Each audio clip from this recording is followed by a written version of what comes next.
Hello, everyone. Welcome to Church Coffee, Christianity, Conservatism, and Culture. I'm your co-host, Rob, and today we're doing something a little different. We're going to do a roundtable. We're decided to do this because since Roe versus Wade being overturned, that's 50 years of politicking that goes out the window. And now we've got some hard work of not only legislating, but difficult conversation to have. So I wanted to bring a little group together to discuss our differences, maybe try to find some common ground, or at least seek some understanding. Because now that abortion is back to the states, this wall of Roe that was really easy to just fling mud on the other side over to the other side is gone. So like fights can either get more bitter, or maybe we can try to do some messy work, maybe build some bricks with that mud instead of just slap it across someone's face.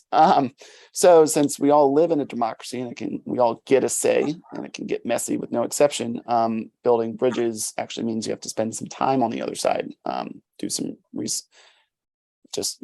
go over, shake some hands, and maybe have a conversation. So we've got two pro-lifers and two pro-choicers today. Representing the pro-life side is Ismail Royer and Jess Meath. Ismail is the director of the Religious Freedom Institute's Islam Division, and Jess is the National Communications Director for Democrats for Life. Representing the pro-choice side is Emily Myers and Jessica Ote. Emily is an agnostic progressive feminist who's done some pro-choice activist work on and off since college, and Jessica is a secular Jew and a homeless but traditional liberal. I picked Ismail, Emily, and Jess mostly because I'm already friends with them, and I'm glad to welcome Jess here with us. And I just want to reiterate, like, I, a conservative evangelical, am friends with a Muslim, a Jew, and an agnostic, which would probably be a pretty good start to a joke. And now we also have a Catholic joining us with Jess. And just as moderator, I'll just be upfront about my views. I've moved from a pretty hard pro-life position at one point to what I would describe as a more whole life position. And for me, that means protection of life from womb to tomb. More directly, generous paid family leave and expanded healthcare coverage, a minimum wage, living wage, generous tax credits for employers who provide daycare, more flexible legal limits for immigrants, and more asylum claims allowed, a more efficient path to citizenship, making fostering and adopting costing less. I'm generally anti-death penalty. I believe that a woman who is suffering from maternal health, like an ectopic pregnancy or preeclampsia, should have access to abortion. And I think an unfortunate compromise, if there is a federal abortion legislation, would probably have to include rape and incest victims, as well as for fetal inviability, like no brain, for example. My whole life views also definitely mean from religious communities showing no judgment or no non-judgmental support towards single mothers or struggling families with housing, job services, job connections, meals, and spiritual well-being. All of this was being done before Roe was ended, and now it needs to become ever more up front and center. I slowly settled on this pro-life position as I engaged with what I believe were good arguments from the pro-choice side and took them seriously. And I'll just say I'm happy that Roe was overturned. I also lament the fact that it probably means a lot of messiness and a lot of problems that we didn't have before Roe. And it'll probably take, unfortunately, maybe another 50 years to get all those settled into a place where maybe we can have a healthy-ish compromise. So to my fellow pro-lifers, roughly, like, buckle up. There's still plenty of work to do to moving forward to what I think a whole life position is a more bipartisan one. So we're going to have a nice, fun little roundtable with these four people. And let's go ahead and jump in. We are going to take a short break for a word from our sponsor. Today's sponsor is Cobb Technologies. Cobb Technologies is copiers and IT services local to Charlottesville, Virginia, and the #1 independent dealer in Virginia. Cobb relishes both new and existing clientele partnerships. Cobb also has a nonprofit arm which helps disadvantaged and hospitalized children. Contact local Cobb consultant Doug Woodside at 434-960-3000. We're going to take a quick break and have a word from a sponsor. Shenandoah Coffee Roasters has been a staple of Charlottesville since 1993. They offer over 25 varieties of specialty, boutique, and gourmet coffee using only the finest Arabia coffee from all over the world. Coffee is their passion, and they painstakingly search out the best coffee available. Nothing is taken for granted as they continually strive to provide the best coffee they possibly can. They roast all their coffees to order based on the needs of their espresso bar, ensuring that only the freshest and highest quality coffee leaves their roasting house. Grab a cup at any of their 3 locations, Main Restaurant Preston, On the Corner, or on Ivy Road, or order a bag online at shenandoahjoe.com. Jessica, I'm gonna engage with a few of y'all as we go, and then everyone will get a chance to ask everyone else a question. But before we start, we'll go around and just have everyone wave and say hello. This is being recorded audio, so maybe not a wave, but just so everyone knows what their voices sound like. So, Jessica, why don't you start us? So am I just saying my name this time, or am I doing the intro? No, just say like, hi, my name is Jess, and I'm with Pro-Choice or whatever. Okay. I'm Jessica. Rob's going to mess this up a lot, but it's fine. Yep. I'm Jessica, and I'm going to discuss my pro-choice viewpoint. And then Emily. Hi, I'm Emily, and I'm also here to discuss my pro-choice viewpoint. And Jess. Hi, everybody. I'm Jess, and I am speaking on behalf of the pro-life position from Democrats for Life of America, the org where I work at.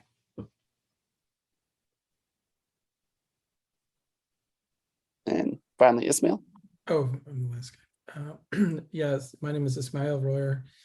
I am the director of the Islam section at the Religious Freedom Institute in Washington, D.C. Great. All right. Sorry, I forgot to mention I guess you would say pro-life, although I try to avoid labels, but I think that my views would be probably considered pro-life. Yes. Well, that's actually probably a pretty good place to start. So our first question is going to be for everyone, and we'll just go around in, I guess, opposite order, because Ismail has a perfect opening point.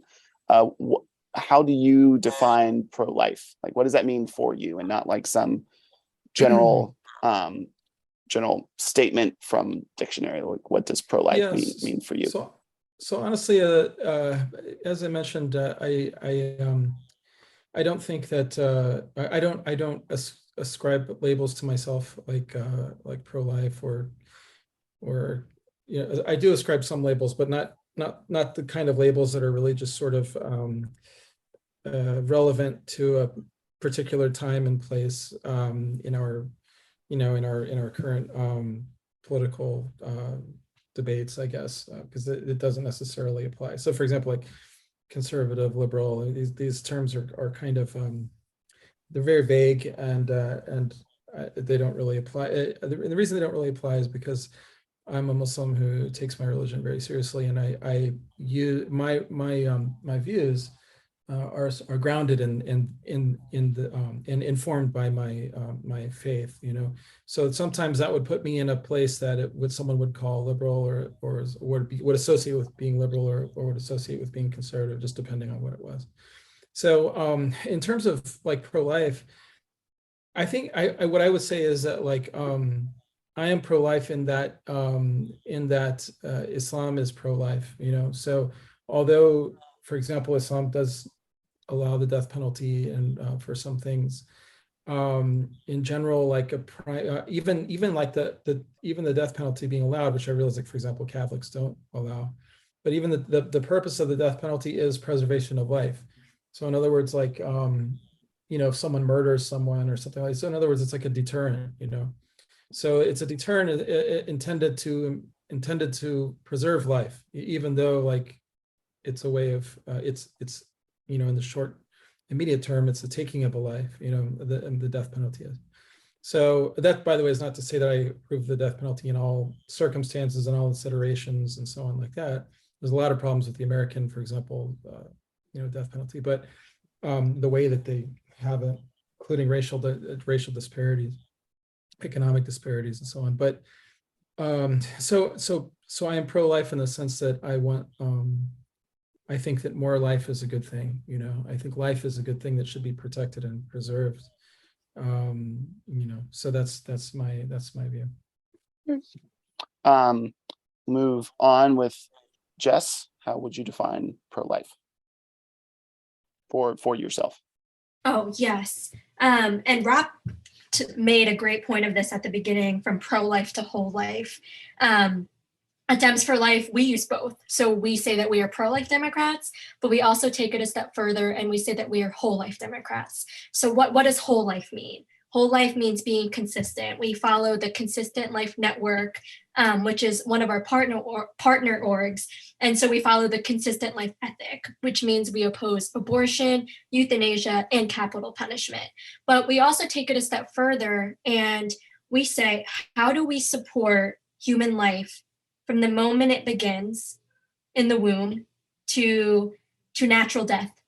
And so that includes like a plethora of things, and legislation that's going to support, in this case of abortion, that's going to support women and their children during and after pregnancy. So making sure that we have this, that we're not just what gets mistaken as being pro-birth, that we really do encompass this holistic approach from the womb to the tomb. So anything that threatens human life, we are fiercely committed to saying that human life has dignity and taking steps to protect it.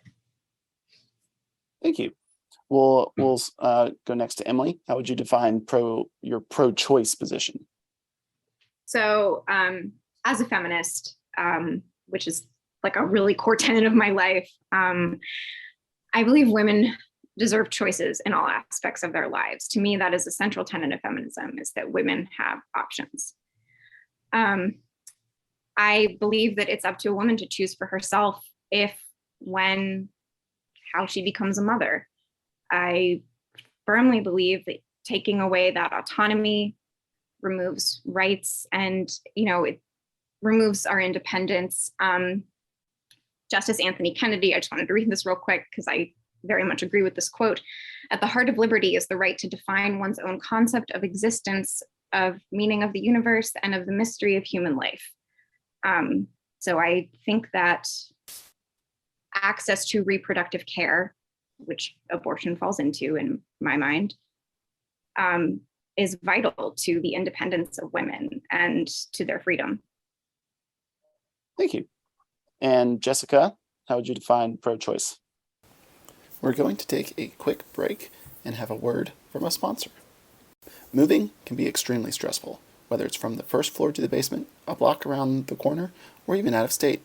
At Monticello Moving Company, they are able to take that stress away and bring you to the exciting experience that moving has to offer. Monticello Moving Company is a full-service, one-stop shop when it comes to moving, packing, and or storing. Having grown up in the Charlottesville area, they are dedicated to the community and to their customers. They strongly believe in exceptional customer service and treating customers just like family. With that, they are proud to say that they are locally owned and operated to make sure they do not lose that family touch. Next time you need help moving, packing, or storing, give Monticello Moving Company a call at 434-409-5485. Again, that's 434-409-5485, or email them at monticellomovingco@gmail.com. More of their information is found in the show notes. Give them a call and join their family today. So this is going to be difficult to explain this without making me sound like a monster, but I believe that a child's life is completely contingent on her mother, both in the womb and largely after, for a long period of time. And so I think that, historically, evolutionarily, women have always had and exercised discretion over their fertility. In an ancient society, there would not be very much difference between abortion and infanticide. Women have always basically, once women's fertility reached a certain point, women have always needed to limit it somehow. I think abortion falls into one of those techniques that we now use in our, this discrete moment of our social context and our technological context. It hasn't always been used the same way when technologies were different. So I actually have a lot of, you're not going to find any argument from me on the whole life policies, but I think that the idea that the unborn child or even a born child has a right to life separate from its mother's willingness or volition to care for it I consider that to be a religious idea. And I respect that idea. I actually have a lot of sympathy for it. But for me, the pro-choice position comes from a place where in America, where we have freedom of religion and freedom from religion, to legislate that position would be, I think whether it's unconstitutional, I guess we can't say anymore, but I certainly think it's unwise. Thank you so much.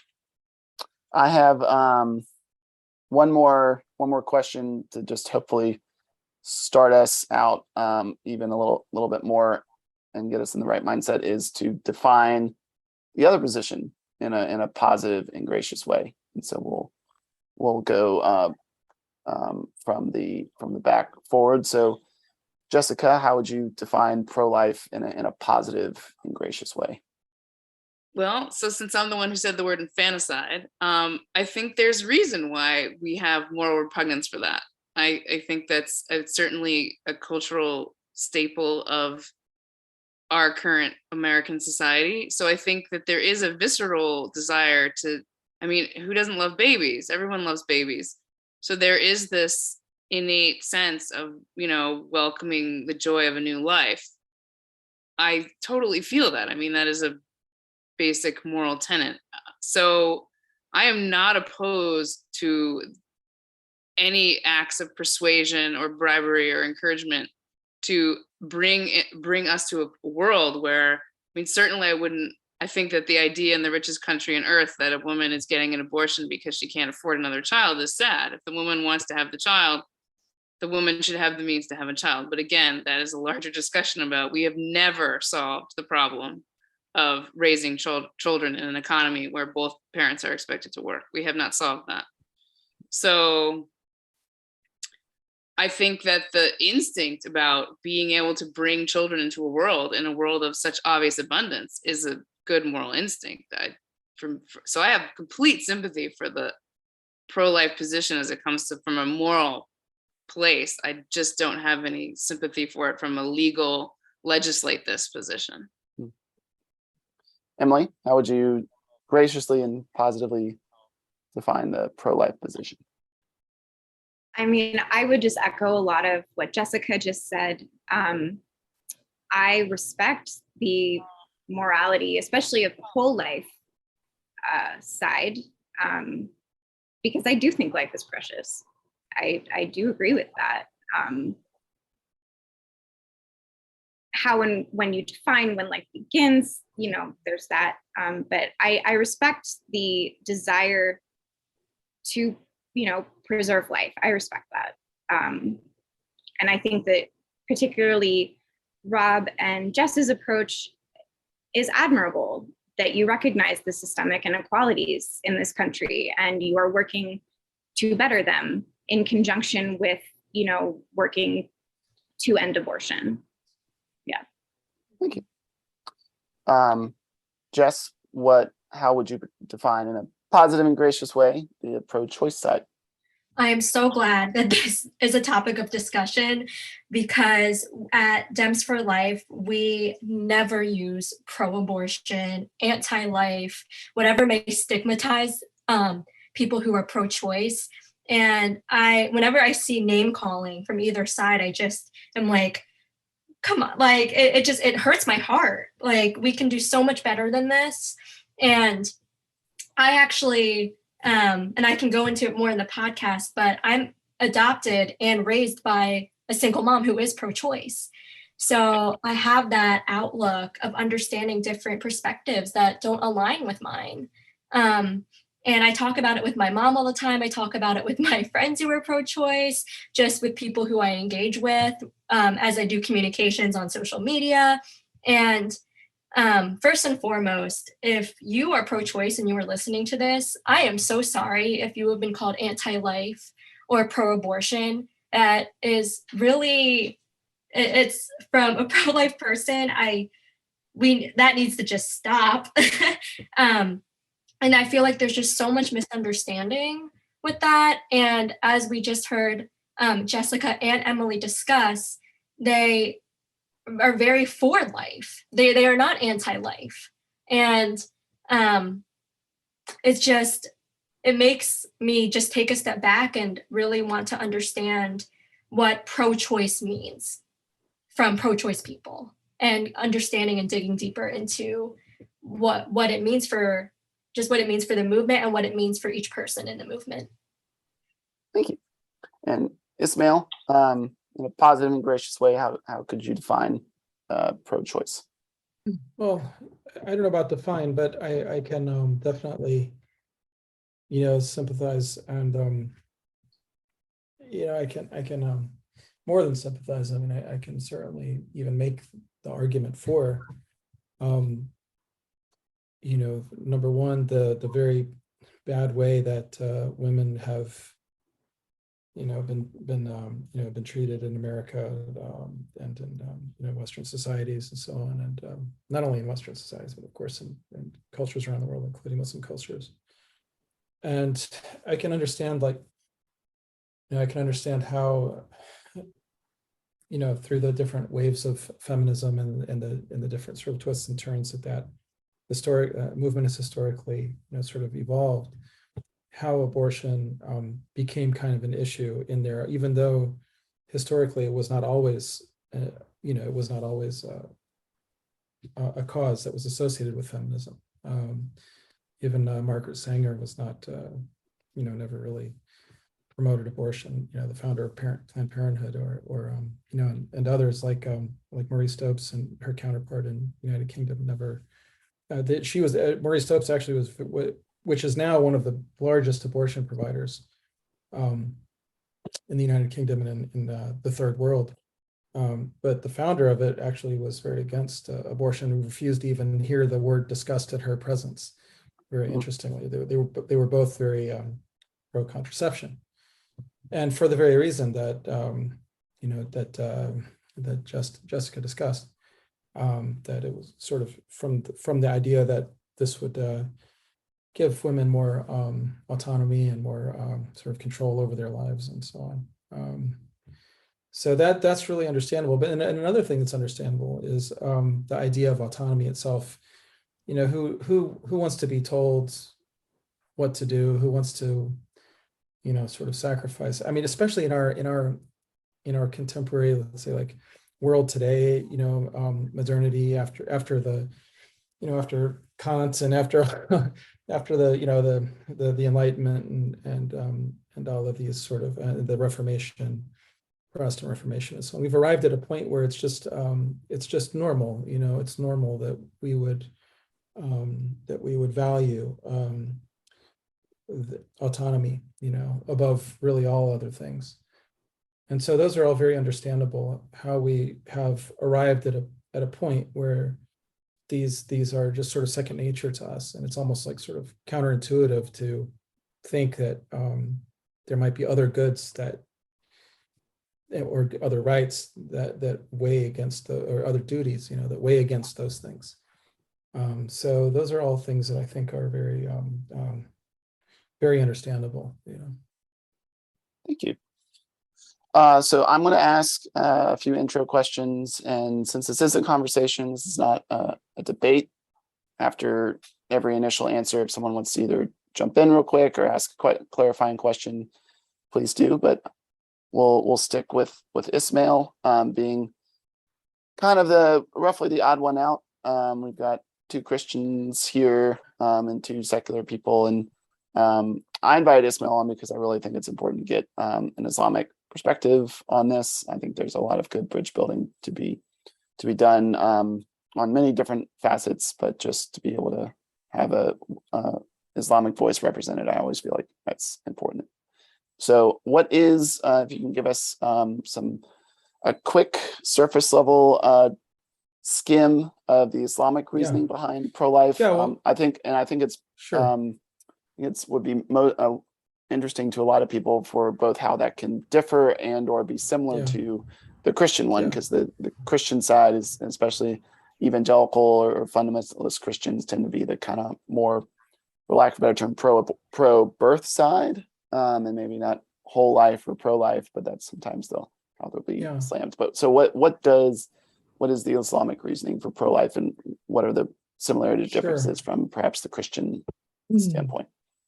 Yeah, so I'm really only familiar with, I don't really know a lot about what evangelical point of view is, other than generally I've heard that, as generally I know that it's, it's pro-life, but I'm much more familiar with, I don't know what the theological or philosophical arguments are, but I'm much more familiar with the Catholic point of view. Yeah, For any reason that'll be a fine placeholder. Yeah. So there are, it's a little bit difficult to encapsulate because of the fact that there are some there's a kind of a spectrum of opinion within Islamic legal reasoning, but broadly speaking, there's a spectrum of, let's say, like acceptable orthodox views. There are views outside of that, but they're not considered orthodox, and they're not really let's say they're not really part of the conversation when even people who are like not themselves not orthodox, they understand that no one really that their opinions don't carry much weight when the subject is actually like what Muslims really believe, So would that be like a it's not, Sufi position, or no, because Sufism is in fact orthodox. There's Orthodox Sufism, and there's like outside of Orthodoxy. I'm talking more about like people who are influenced by, like, say, modern liberalism and so progressivism and so like that. So here's the like the classical position. The classical position is that everyone agrees that abortion after 120 days is absolutely forbidden for any reason. 120 days of fetal age, not gestational age, but fetal age. In other words, from implantation of the zygote and in the uterine, the wall of the uterus. And by everyone, you mean roughly within this Islamic orthodoxy that you're talking about? Yeah, there is not a single Sunni Muslim scholar who disagreed with that. No one, there is no way to disagree with it. There's no way to disagree with it without denying a clear statement of the Prophet. And so you can't do that. You know what I mean? Like, you can do that, but you're no longer, like, it's the kind of thing that takes you outside of the faith, really. You know what I mean? To do that, that's not to say that the person is not a Muslim, but what I'm saying is that if someone does that knowingly, intentionally, understanding what they're doing, it's sort of like denying that there's, that it's like denying some key aspect of the faith. You know what I mean? It's in other words, it's like it's a cardinal position, and it's one of those things that is what's called ma'lum bil durura in Arabic, which means known by necessity in the religion. In other words, if someone denied that if someone said, well, you're allowed to drink in Islam, well, you're not allowed to drink it. Everyone probably, you're not allowed to drink alcohol in Islam. You know what I mean? So Mormons and Muslims very, very famously similar on that. Right. And Baptists. Right. I didn't know that. Yeah. So anyway, it's one of those things that's just part of what it is, like, or eating pork, for example. It's like if someone were to say, well, you're a Muslim and you can eat pork. Well, no, you can't eat pork. That's, everyone knows that. So it's that sort of thing, So anyway, and the reason for that is that this is the time when the angel blows the soul into the child. So an angel, the Prophet said that at 120 days from conception, well, not exactly conception, but from the implantation, that an angel comes and blows a soul into the infant, and that after that, to take the life of the infant is murder. It's the same thing as murder, although murder of someone who has been born is subject to the death penalty. But a murder of a child in the womb is not subject to the death penalty, but it is subject to other penalties, like having to pay blood money, which is a amount of money in compensation for the death of the child and so on, which is also part of murder, it just, of a life, a person who's been born.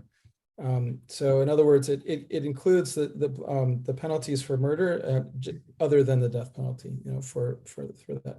So that's other than, and now there's an exception though with the if the abortion is necessary to save the life of the mother. Most scholars said that. Others said that that was not an exception, but there may be some way of harmonizing those two positions. It's somewhat too subtle to discuss right here. So Anyway, so 120 days is kind of like the max, and it sounds like there yes, might be yes. also some ways to also make that possibly a little bit earlier. Is that?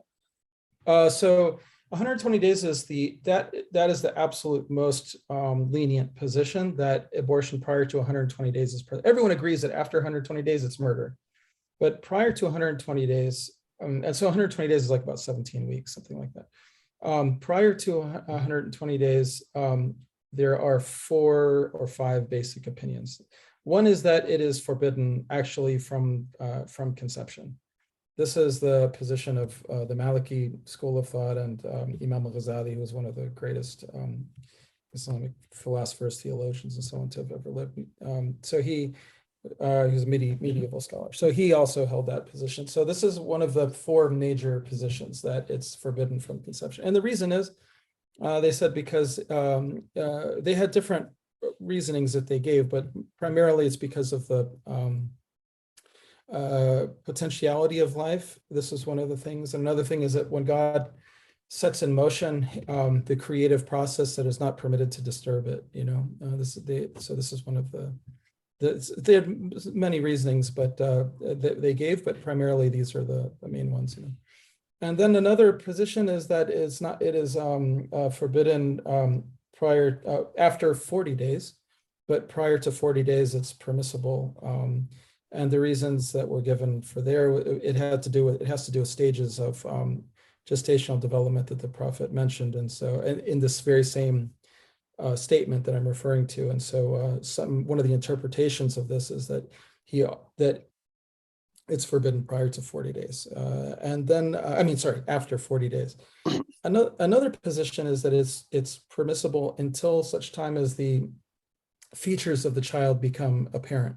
In other words, if so long as an embryo or whatever is does not have obvious human features, then it is permitted. But after that, when the features begin to develop, and the reason for that is that it's considered part of God's creation, and that the human face is a noble creation, and it is something holy and sanctified, and that can't be mutilated or destroyed, So this is that view. And then the more lenient really one is, like I said about the 120 days, is they said that it was permissible, but there had to be prior to 120 days, but they said that it had to be as a result of due to some kind of hardship, So like they mentioned different ones, but one of them that the classical scholars mentioned who held this opinion was that if a mother is nursing a child and that she realizes that she's pregnant, and then her milk for some reason stops, and that and she's already got a baby, and if the father cannot afford to hire a wet nurse, then they fear that the baby will die, so long as she's pregnant and her milk has stopped. That's a situation, as long as it's prior to 120 days. And then, as others said, prior to the formation of features, the human features, and so on. So anyway, that's basically, I would say, I'm sorry that's much longer than I really, but again, like what they, and another thing that someone said was that it's not permissible to take the life of a human being who has not committed any sin or has not committed any crime. So that, like, you're permitted, people who like murder they do get the death penalty, or rape. Those are liable for the death penalty in our faith, in the legal system. But you cannot do that to someone who is innocent. Like someone who is innocent cannot be, just can't be killed. And so that's the reasoning, is that this child is innocent. And so you can't do anything to it. I mean, you can't harm it, because it didn't do anything to anyone. So anyway, where do you fall on this? Like, well, conception, 40 days, 120. Yeah, I follow the Maliki madhab. So this is a school of thought that I follow it in all things, but because this school of thought is a legal school of thought that deals with many facets of issues, legal issues in Islam. But so that's the one that holds it to be impermissible from conception, or to be more specific, from implantation. Thank you. Yeah. Emily, Democrats have roughly gone from Bill Clinton's famous quote, safe, legal, and rare in the 1990s to almost seemingly totally unrestricted, at least in many parts of the country, and clips and hot takes from Democrats and pro-choice activists. How do you explain this illusion over the last, or no, not illusion, excuse me. How do you explain such an evolution over the past 20, 25 years?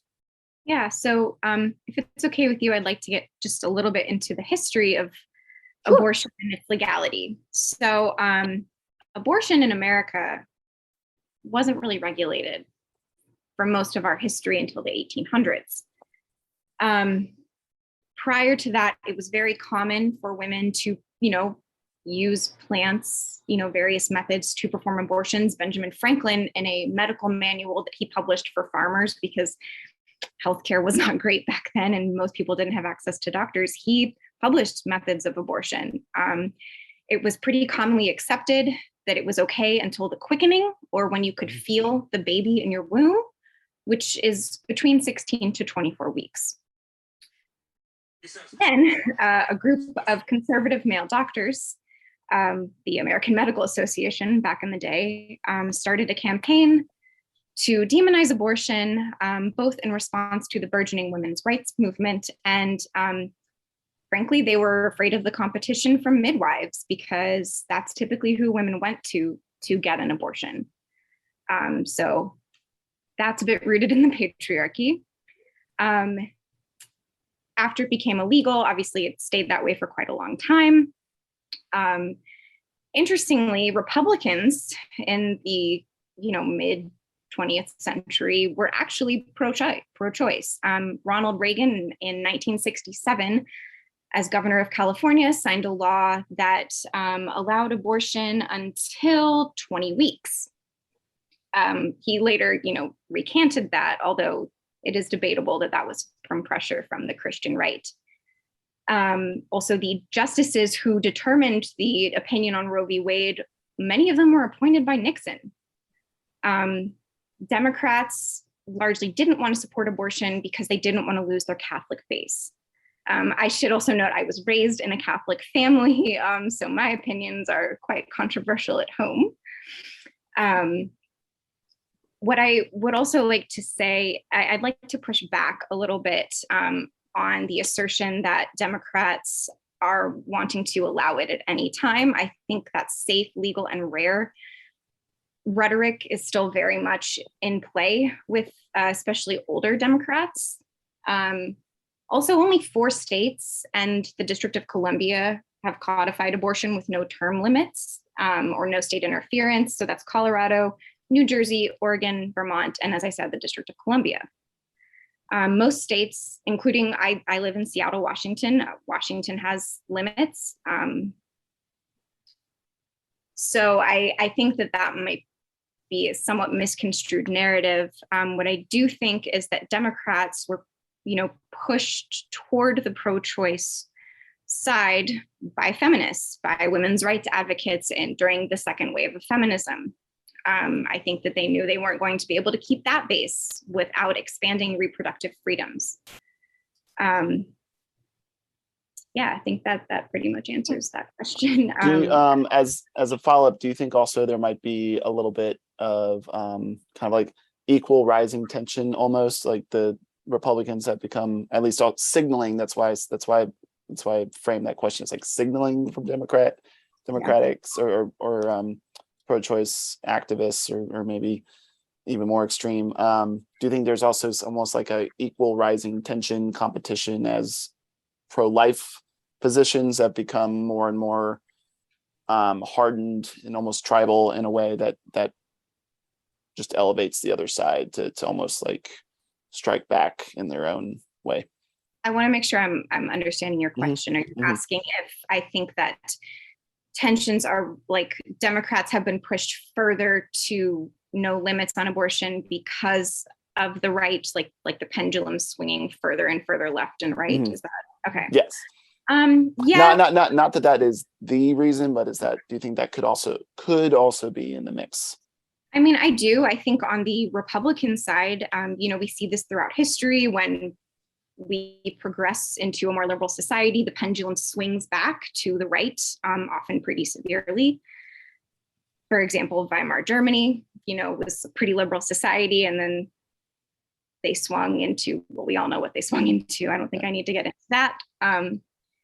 I do think that with younger generations, with millennials, with Gen Z, there is an increasing push on the left to not have so many restrictions.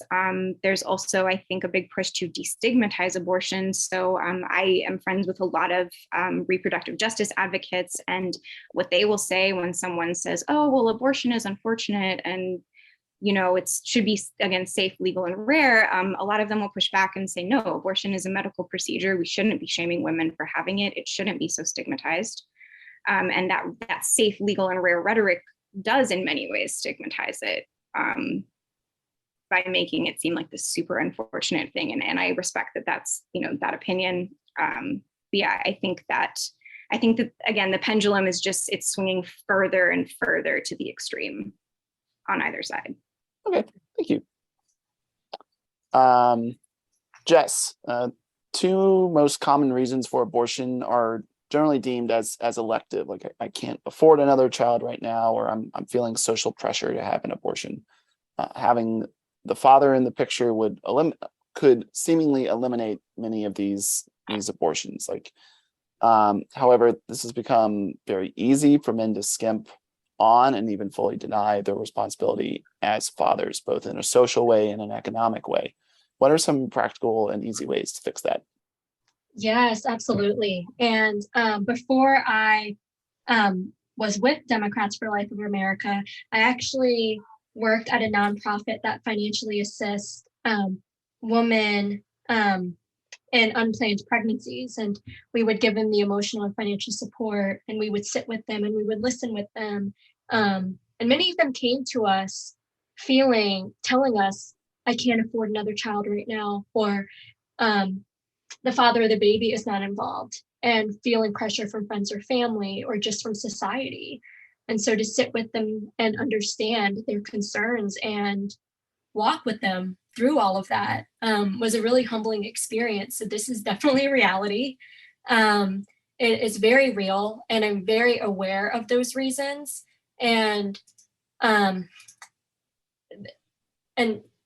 understanding how to address them and how to help women. And so I have that. And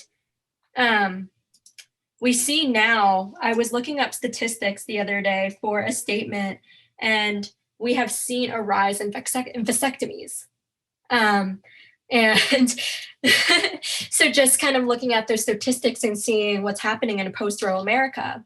And I think men from both sides, whether they are pro-choice or pro-life, or even men who don't really know what to think, I feel like there's so much stigma around men and abortion.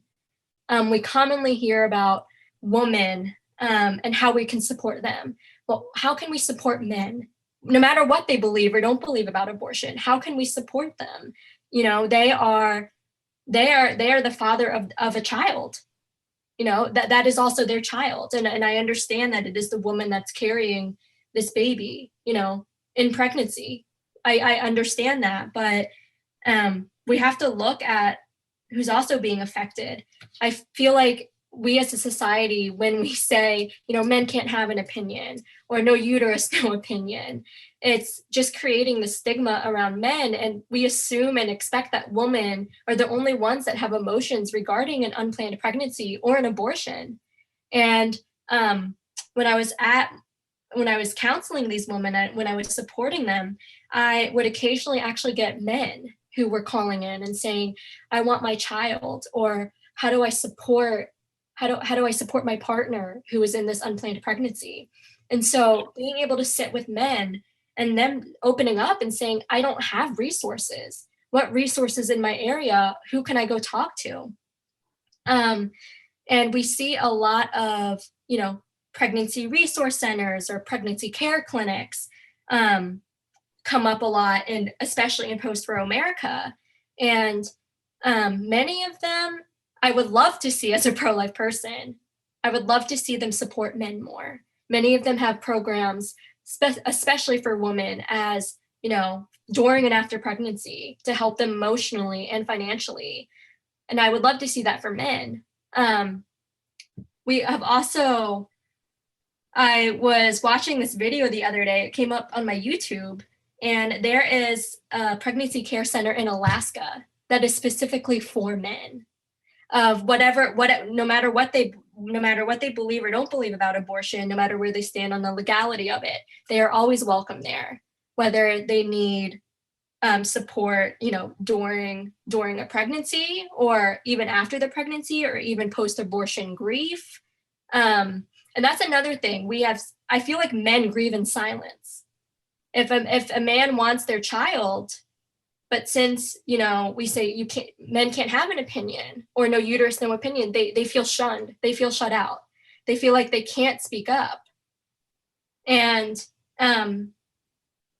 they suffer in silence. We don't even think about men in this conversation. And it's so important that and these women who I was working with would tell me, if I had the support of my partner, if I had the support of the father of our child, I would feel confident about keeping our baby. And that to me was just gut-wrenching of, how do we as a society come together to have a conversation where men are welcomed and encouraged to speak? And how do we help them? How do we give them the support to support their partners in a pregnancy? How do we give them the emotional and financial resources that they may need to raise their children? How do we walk with them after an abortion has occurred and they're grieving? How do we also hold men responsible? What do we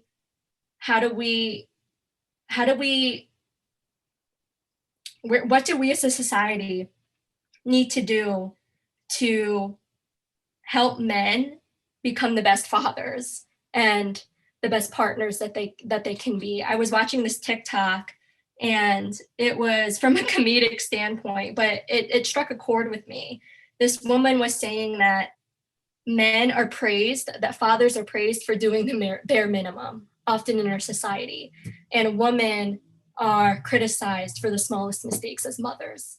And to me, that was just so eye-opening. I have seen that. I have seen that in my work. I have just seen that in movies. I've seen that in the media. There's just, how do we hold men and women to these standards, to these where both are equally encouraged and heard in this conversation? Thank you. My final question as moderator is to Jessica. Abortions have been decreasing nationally since peaking in 1981. So the most abortions ever recorded legally was in 1981, and has decreased since then. From a pro-choice angle, do you think this is a good thing? I mean, pragmatically speaking, it is, for two reasons. One is that I don't think any woman looks forward to having an abortion. I think it's a serious issue morally, even for someone who knows that she doesn't want to have the baby. I think it's still serious. And also, just the fact that this issue has become so politicized that, frankly, legality is not enough to guarantee access. I mean, that's one of my I've felt this way for a long time about Roe, is that it was sort of a right in name only, because in many parts of the country, Roe did not prevent legislatures from passing just arbitrary legislation that for the sole purpose of making abortion essentially unavailable, even if it was legal. This issue, this problem of providing abortion separate of moral judgment extends not only to state legislatures, but also to the providers themselves. This issue has become one that it is, if you have a personal problem with abortion, you don't provide it. And that is a very, that's problematic, because if you have, Emily was talking about, the gatekeeping and the tie-in between the history of abortion law in the United States and what did become the American Medical Association. And it is, if you can't get an abortion because the only people who can provide it have all morally opted out, well, who cares if you have a right to an abortion, because you don't actually have a right to an abortion. So, which is to circle back, yes, we've gotten better in our society. I think the technology for birth control is more, it's more widely known. I mean, obviously there are huge variances in who's going to use what birth control in terms of socioeconomic background, in terms of what their state sex education is, in terms of what their family is telling them. I mean, there's huge variance.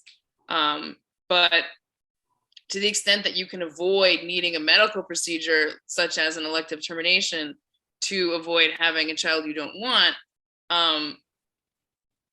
it's good that we're coming up with better ways to not need that. But at the same time, one of the things that happened in the history, I've also been reading about the history of abortion in America, and one of the things that happened that led to the increase of abortion rates, well, two things. One is that more women found out about it, but in the 1840s, you start to see this increase. And it had to do with the fact that for the first time, many of these women were actually attempting to use for the first time contraception. And except that the contraceptive methods back then were not that great. So the rise in abortion was like, it wasn't like we're not trying, it was like we're failing, our contraception is failing. So abortion then and now will always need to exist as a backup plan for a woman who doesn't want to bear a child. So yeah, let's get rates as low as we can, but the real problem is, how are we going to, my real concern is that I just don't think legalizing abortion is sufficient if you can't really get one because it's been politicized and because the only people who can provide one have this. I was reading this thing in Italy, like 71%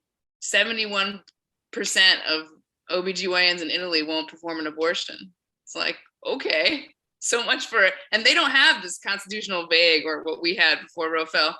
They have like a positive law that says abortion is permitted. A woman may go get one.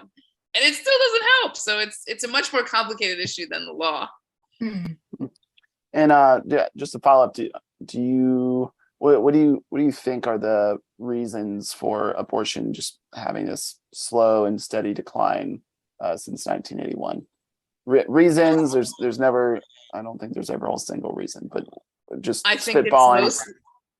I think it's mostly just better contraception and better contraception methods, better contraception knowledge. I mean, if you look at the rates of abortion among women by age, younger women have more abortions, which signals that both two things. It signals probably that younger women are more likely to have an unplanned pregnancy, and that younger women are less prepared to have the child. And this actually, sadly, a very sad statistic is that the infanticide, while rare in America, tends to occur among the youngest women who give birth, like often teenagers who don't know they're pregnant because they don't really understand their menstrual cycle. They don't really know what not getting their period means necessarily. And so a very young woman who is surprised by a birth, like those are the kinds of horrible situations where those sad events occur. So I think that I think that the more education around fertility, especially because we live in this society where everybody is maturing very fast now because of how our food availability environment. we have to start thinking about this. We have to come to grips with the early onset of fertility. Thank you.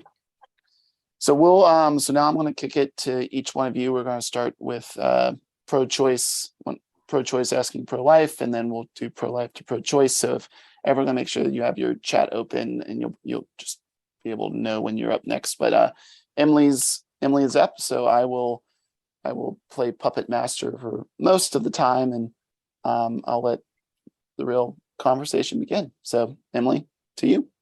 So this question is directed to Jess. Sorry, I'm reading from my phone. It's okay. So many pro-life individuals encourage women who are seeking an abortion to just go through the pregnancy and put the child up for adoption if they don't want, absolutely do not want the child. Pregnancy is a major medical event that can have myriad effects on a woman's body and involve significant monetary and time commitments. As an example, I have an older sister who has a son and daughter. Mm-hmm. She had employer-funded health insurance both times that she gave birth. Even with that, her out-of-pocket cost was $10,000 per child. Now, thankfully, she lives in Florida, where there is a statute of limitations on medical debt. Regardless, that is an astronomical cost for most people, especially today when inflation is so high. So my question is, if abortion continues to be illegal and if more and more states continue to ban it, do you believe the state can impose these costs on women? Because if you're being forced to be pregnant, then that state is imposing these costs on women. So do you believe that they should be reimbursed by the states that are banning abortion, not only for their monetary costs, but also their time, and why or why not? Yeah. When just hearing this makes me upset for your sister, and I'm so sorry that happened, and that should not be happening. And a huge part of why this is a part of being whole life. How do we make this? How do we make it shouldn't even cost money to give birth? I completely agree. That's insane to me. I feel like to be blunt, I have to say, how can we be pro-life and not advocate for social safety nets and programs? How can we not have these programs and resources and support for women during and after pregnancy, especially where abortion is limited and restricted? Those are the states that need it most. And those are the states that really need laser sharp focus. And I tell people this all the time. Our work is not just starting. Our work never ended. Our work right now, to be honest, is really just beginning, and how much we have to make sure that no woman like your sister is ever stuck in this situation. So what does that look like? Better healthcare, universal healthcare, government-funded parental leave and childcare, expanding both adoption and child tax credits, requiring reasonable accommodations for pregnant workers and nursing mothers, and just addressing, I'm going on a tangent, but a root cause of abortion is poverty. I was reading a Forbes article, and the headline, they brought in a college professor, and she was discussing a statistic that nearly 59% of women who seek abortion are at or below the poverty line. And that to me is absolutely harrowing. So we need to have these programs in place and make sure that, these women who feel like they can't keep their baby because of barriers of poverty, that they have an equal chance to parenting. But it's also making, pregnancy, birth, and raising children is not cheap. And it's emotionally and a financial responsibility. So how do we, as a society and a culture, and make sure that they are supported? And that goes to being whole life, and having these programs in place.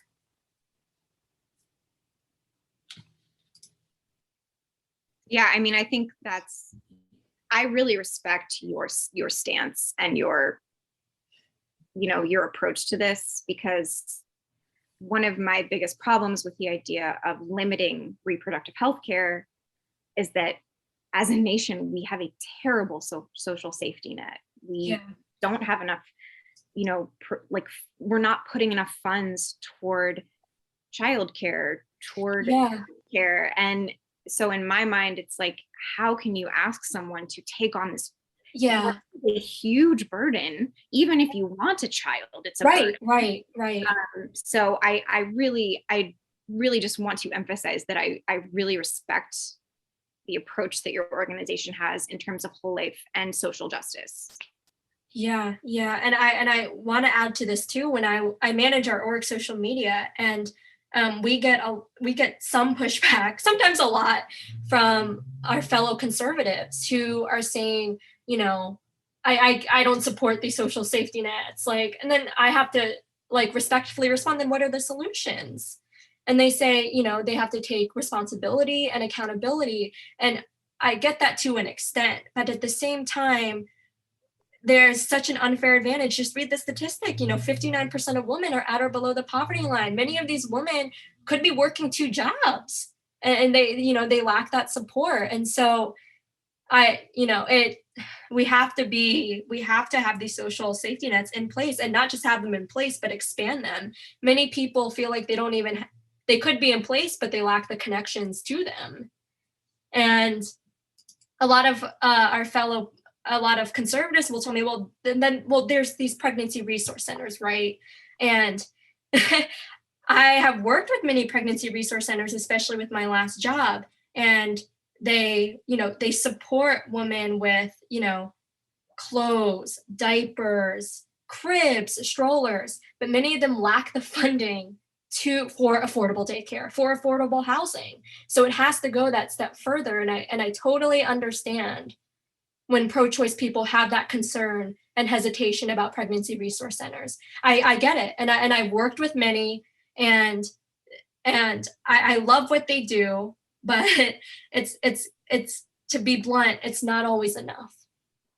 Yeah, for sure. Not always enough. And that scares me. And that needs to be 1000% addressed. It's not just up to pregnancy resource centers. We need this legislation.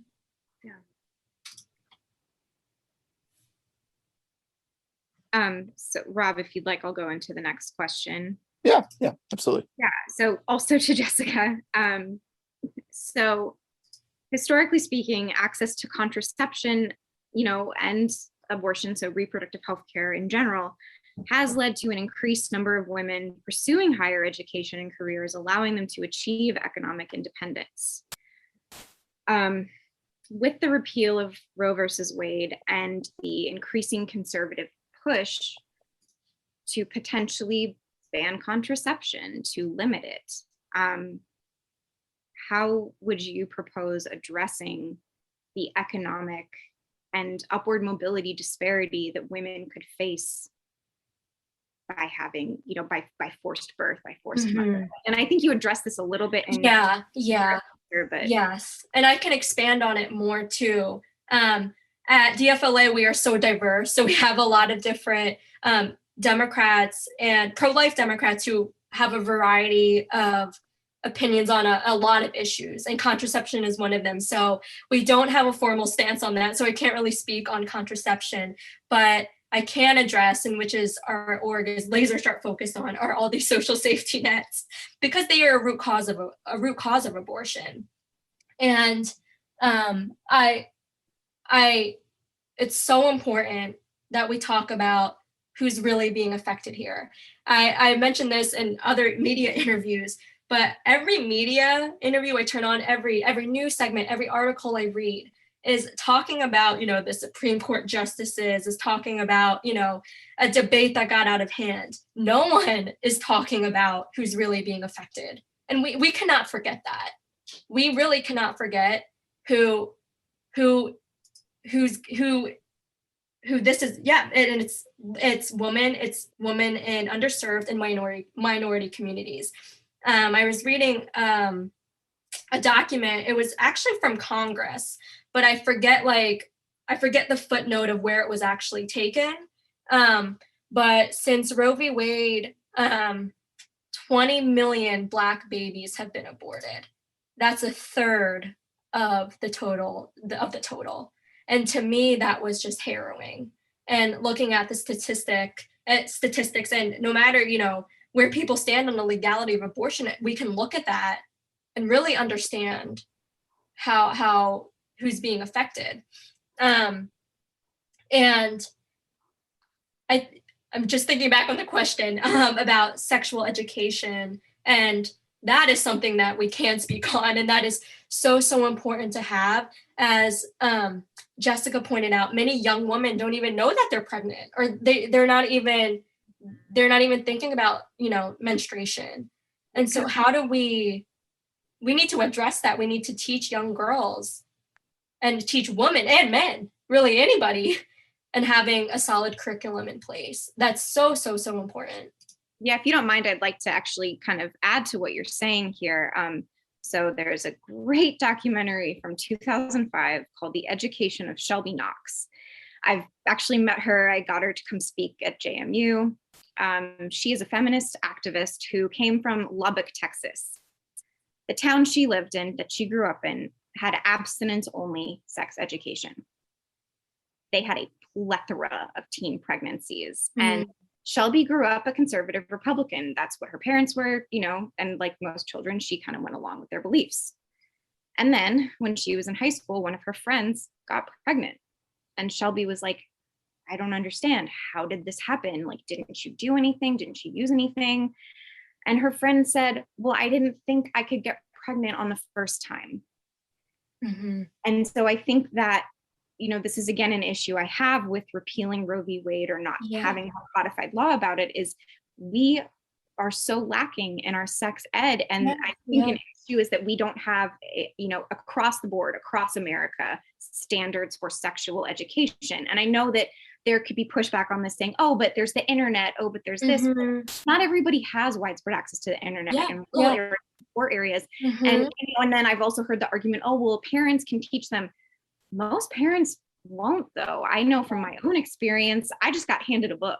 There was no conversation. So I think that that's something that, if we lived in an ideal world, we would have better education, and that would then prevent pregnancy. And so that's something that I've always kind of blistered at from the conservative pro-life side, is that they're not working to take action on things that would actually prevent abortion. And I'll just add what I think could also be something is, for a variety of reasons I won't go into, but the average age of a woman's first period is also trending lower and lower. And so for like many of our generation, our parents' generation, like that was 2, 3, maybe sometimes 4 years older than what it was. So sometimes parents don't realize that it is trending downwards. It's like preteen. Like, oh, like, it's like 9. I even saw like 9 or 10. I was 11. I think right now. I think right now it's 11. On average. I'm so glad we're having this conversation, because I'm Catholic and I'm a practicing Catholic. I love being Catholic, and it's a big part of who I am. And I went to a Catholic high school and I got 0 sex education. And it's not even, it doesn't even have to be about abstinence and chastity. And I get that those are, core pillars of our faith. And that's a huge part of, a post-Roe America. And I get that, but it's also not just limited to that. It's about STDs. It's about, all of these other things that people need to know about. I got no education.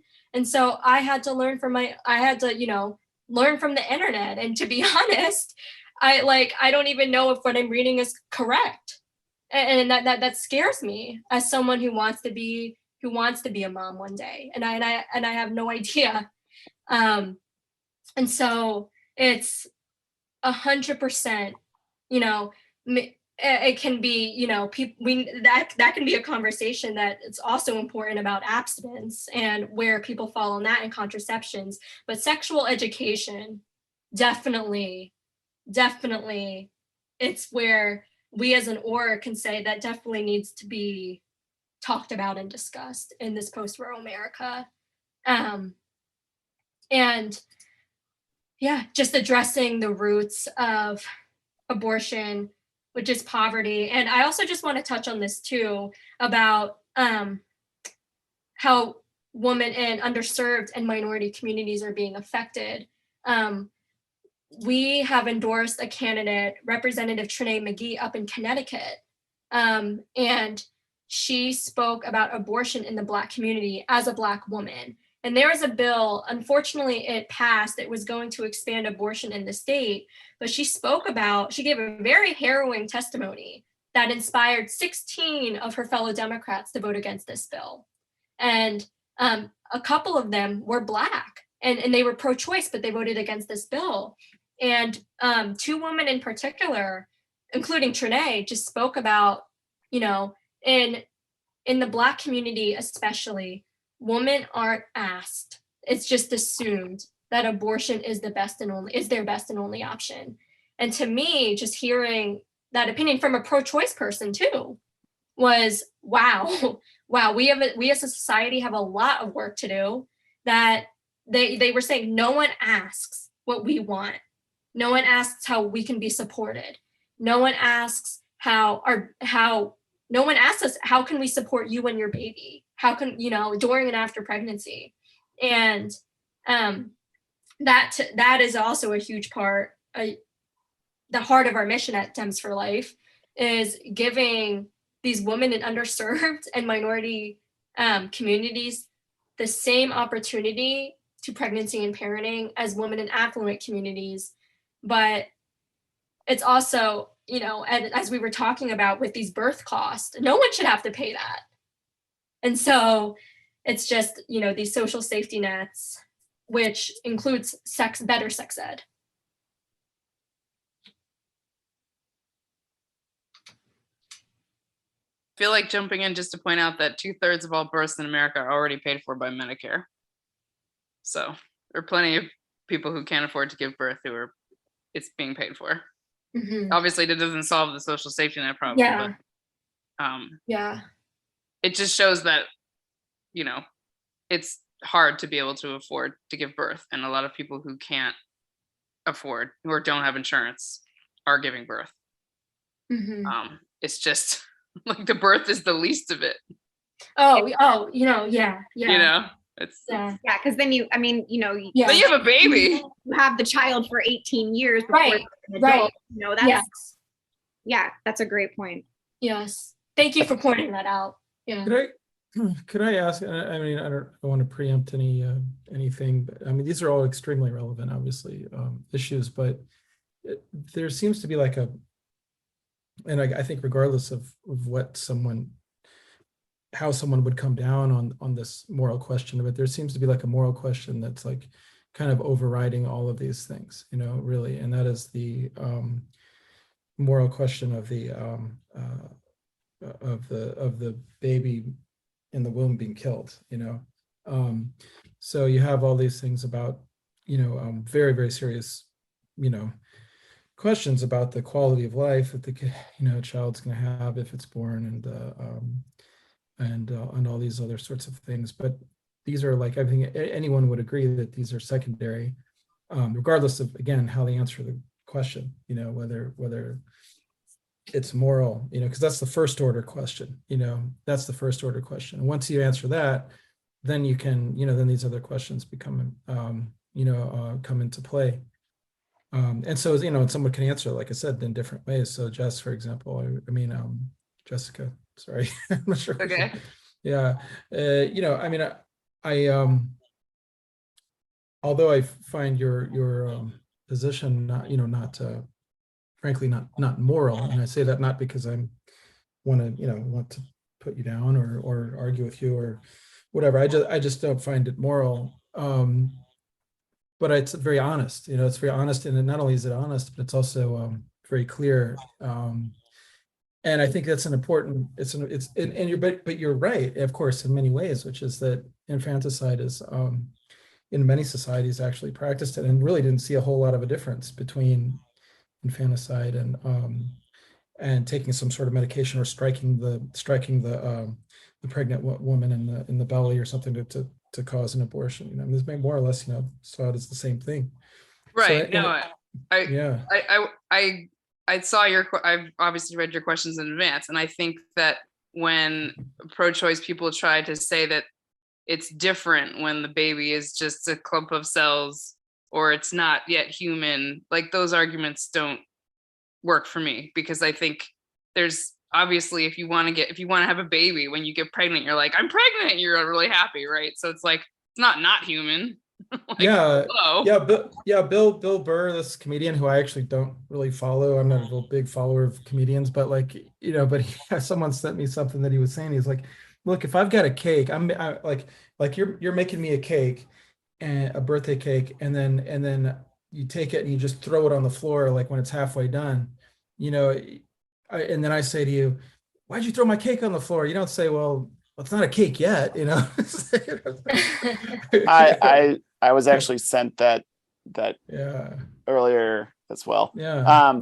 And I think I think that your position, or the way that you articulated justice, is good, because it allows people to really, and it's also, again, it's also not it's also reflects, you know, a reality of how many cultures have dealt with the issue, and not only other cultures but even our, I mean, it's maybe like some cultures like accepted it as normal, but it's also something that a lot of people do, because infanticide does happen in our culture, because like someone was saying that it's you know, young people, or someone's in a jam or something, babies are found in dumpsters, they're found flushed down toilets and stuff like that, you know, after they're born.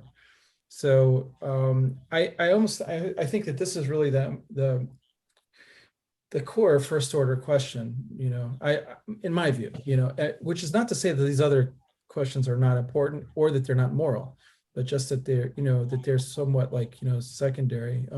So I wanted to just, if you don't mind, I don't want to keep talking, but I wanted to, I also liked, by the way, I liked the way you framed it, because you had it actually a reason. You had a sort of moral reasoning there going, that the child is contingent on the mother, you know, which I think is obviously true in many ways, you know, and you know, whether or not it follows from that the mother has the right to, well, that's, I think, what I would probe you on is like, so Well, why don't we yeah, table that, Ismail, and we'll oh, sure, yeah, we'll come to that with your questions oh, in sure, a little bit, yeah, okay, yeah, because I think Emily might have one question for you, actually.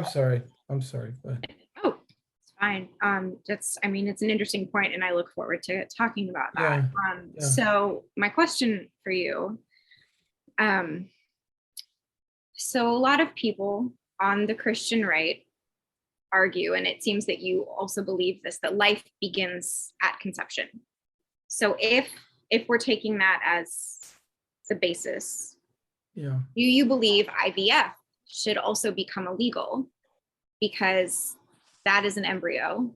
They have to create multiple, because you know, that's how it works. So what are your thoughts on that? Because I know there's a lot of concern that with the repeal of Roe, that could be next.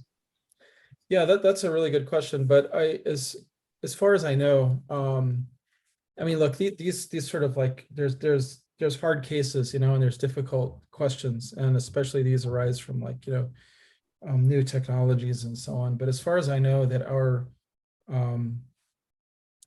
scholars would not say that, they would answer that ethical question by saying that implantation is where the creative process starts, you know, and the creating process starts, not in the fertilization. I mean, the fertilization is an important thing, but, you know, there are, I mean, you know, countless, I mean, most fertilized eggs are never implanted, you know. So I think that it doesn't pose the same dilemma or problem as after implantation of the fertilized egg in the womb. So no, I would say that I'm not particularly as concerned about IVF morally, you know, as I am about, you know, things that would disturb the process after. But I did want to clarify something, which is that in terms of life beginning, well, look, the thing about it is cells are alive, everything. So there's no question that even an egg is alive, the egg is alive and the sperm is alive.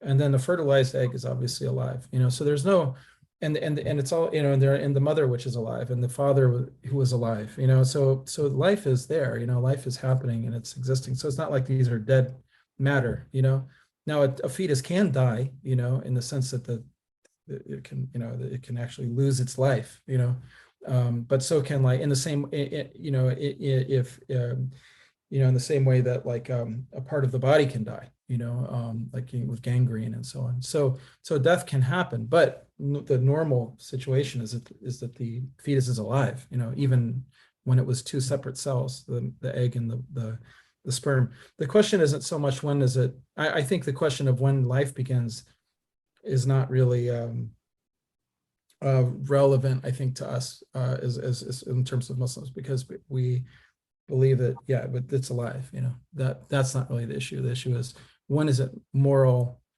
and ethical to interfere with the process of pregnancy. All right, that concludes our first of 4 rough rounds. Up next is Jess for pro-life side to ask the pro-choice side some questions. Yes. Take it away, Jess. So now I have questions for Emily.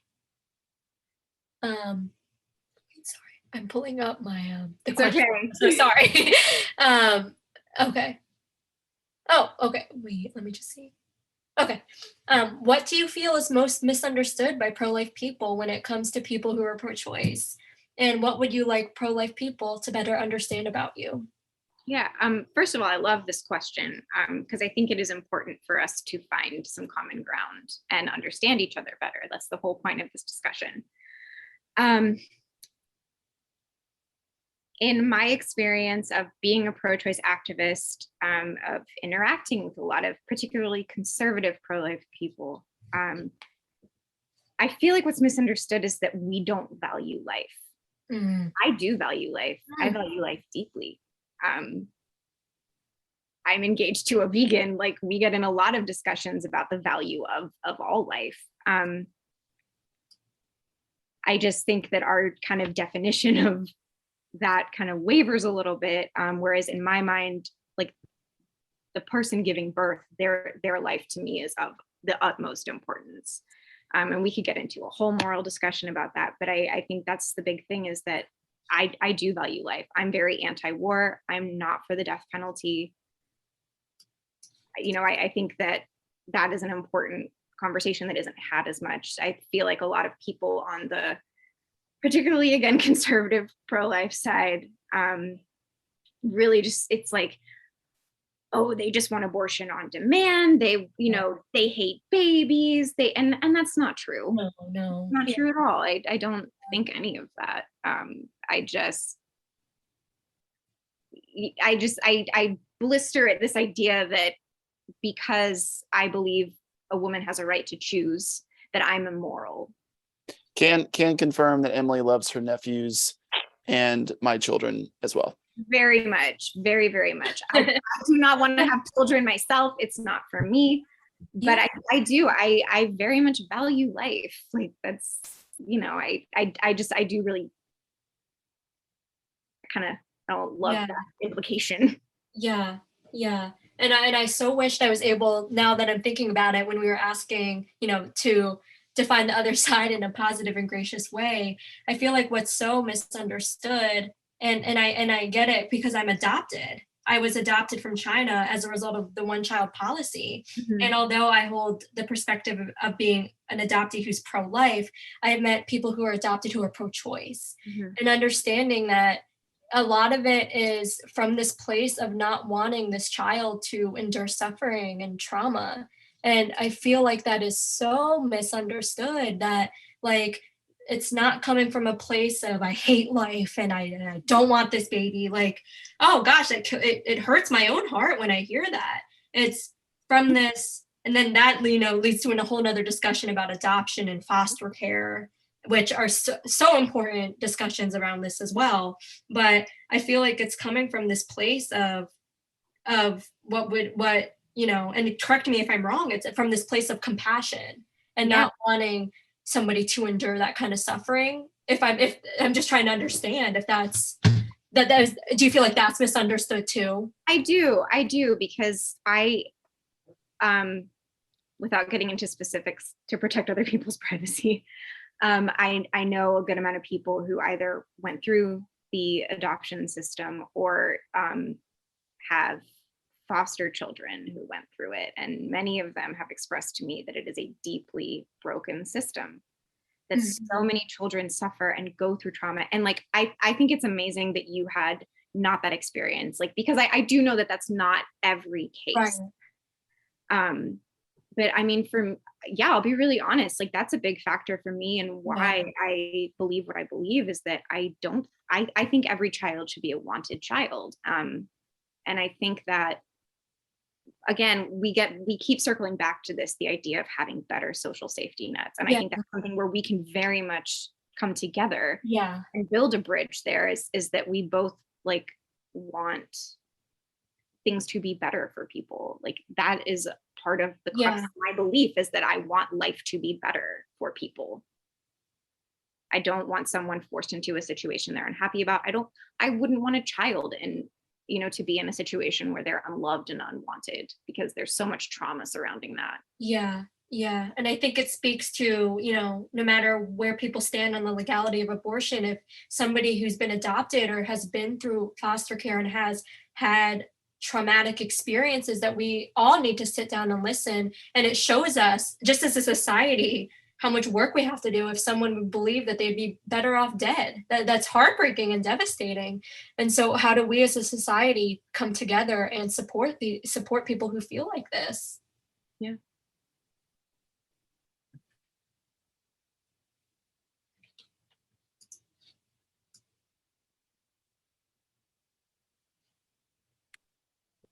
Okay. Rob, do you want us to go to the next question? Yeah, I think, Jess, whenever sorry. You've got two more. Yes. Okay. Sorry. Okay. This one's for Emily again, and we kind of touched on it before the last question, but there's a big question of when personhood begins. Where do you stand on when it begins? At conception, viability, birth? Do you think that it's too arbitrary right now, and do you think it's too loosely defined? And how do you think we need to determine when personhood begins? So I very much agree with Jessica on this idea that, a fetus, a baby's, however you want to say it, that life is so contingent on the mother. For me, and I know this is a controversial opinion, for me, it's when you come out of the womb. It's when your life, your breath, your blood is no longer dependent upon being inside of your mother.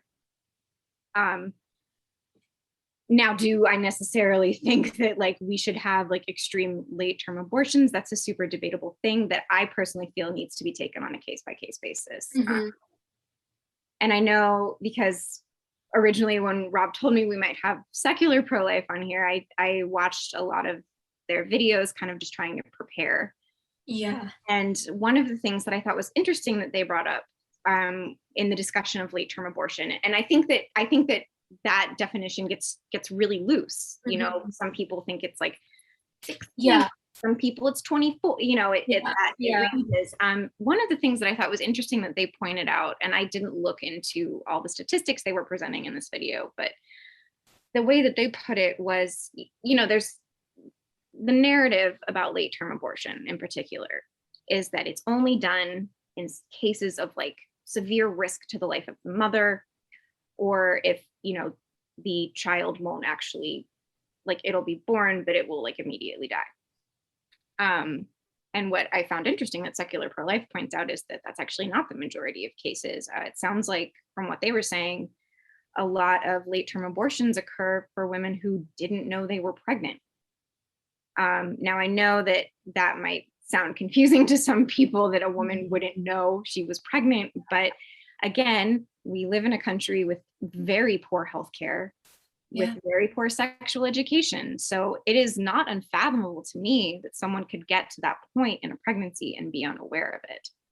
And I think when you factor in, again, costs, travel, like access to abortion clinics, you're lengthening, like that time period gets tricky, right? So if we have a 6-week ban, most women do not even know that they've missed a period until 6 weeks. So Right. Yeah. and I know that, like, you know, the idea is that we would have no abortion, but I think putting these time limits on things makes things tricky. I hope that answers that question. No, definitely.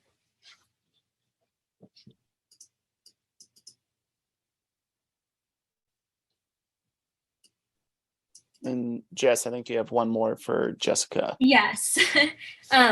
How can pro-life people, pro-choice people, and everyone in between find common ground in a post-Roe America? Well, I think one of the things about the overturning of Roe is that it is going to mean that we're going to have to put our money where our mouth is. If we're going to get a lot of state law, new state law, it means we're going to get a lot of terrible state law. So people are going to be discussing this in their state legislatures. Those elections, both gubernatorial and state legislator elections, are going to matter more. I think eventually people will realize that it's not a great idea to have abortion on the ballot every 2 years or every gubernatorial election. I think people are going to have to, my hope is anyway, that people are going to have to realize that the law is one thing and everything, and the law can only accomplish so much, no matter what the law is. I think that we're better off approaching the issue through honest conversation and persuasion. I have no problem with the state incentivizing people to have babies if the majority of people decide that that is something worth subsidizing and incentivizing. I just think that if the pro-life side is hopeful that banning abortion will eliminate abortion, we've already been there. We've already had that history. We should know that it doesn't necessarily turn out the way you hope.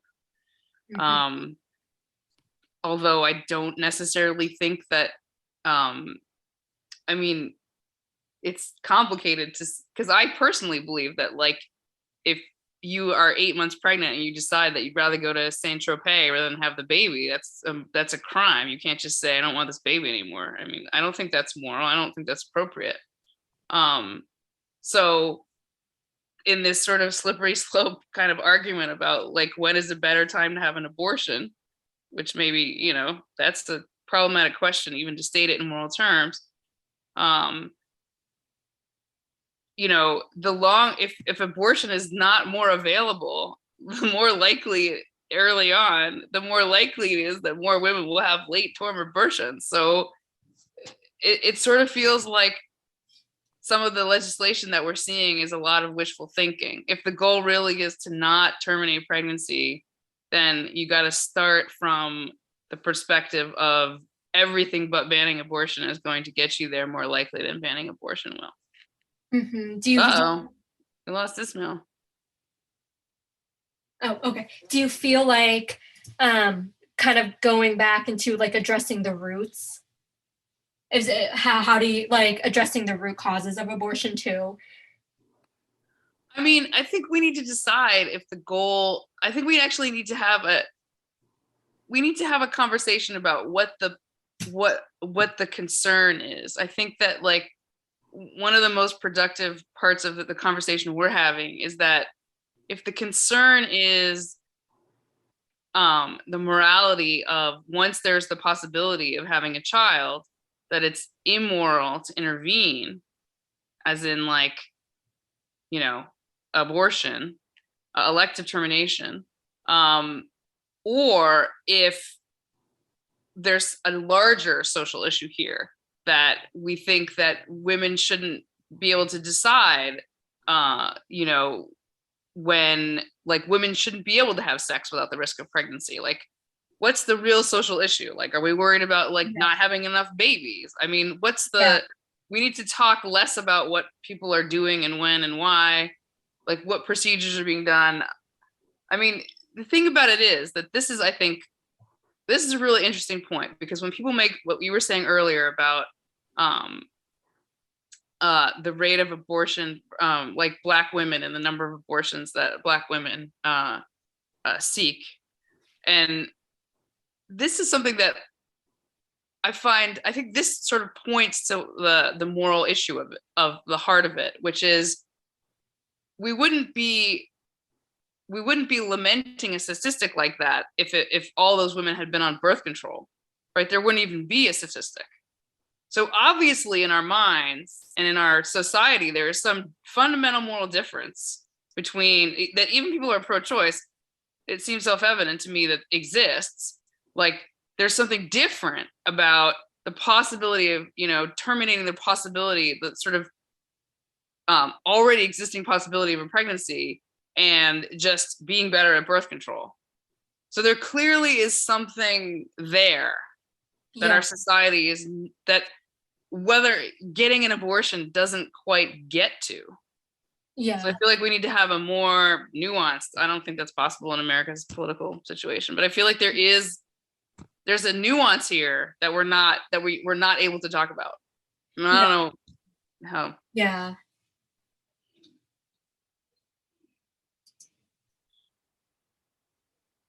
Do you feel like that's something that's misunderstood in the pro-choice side too?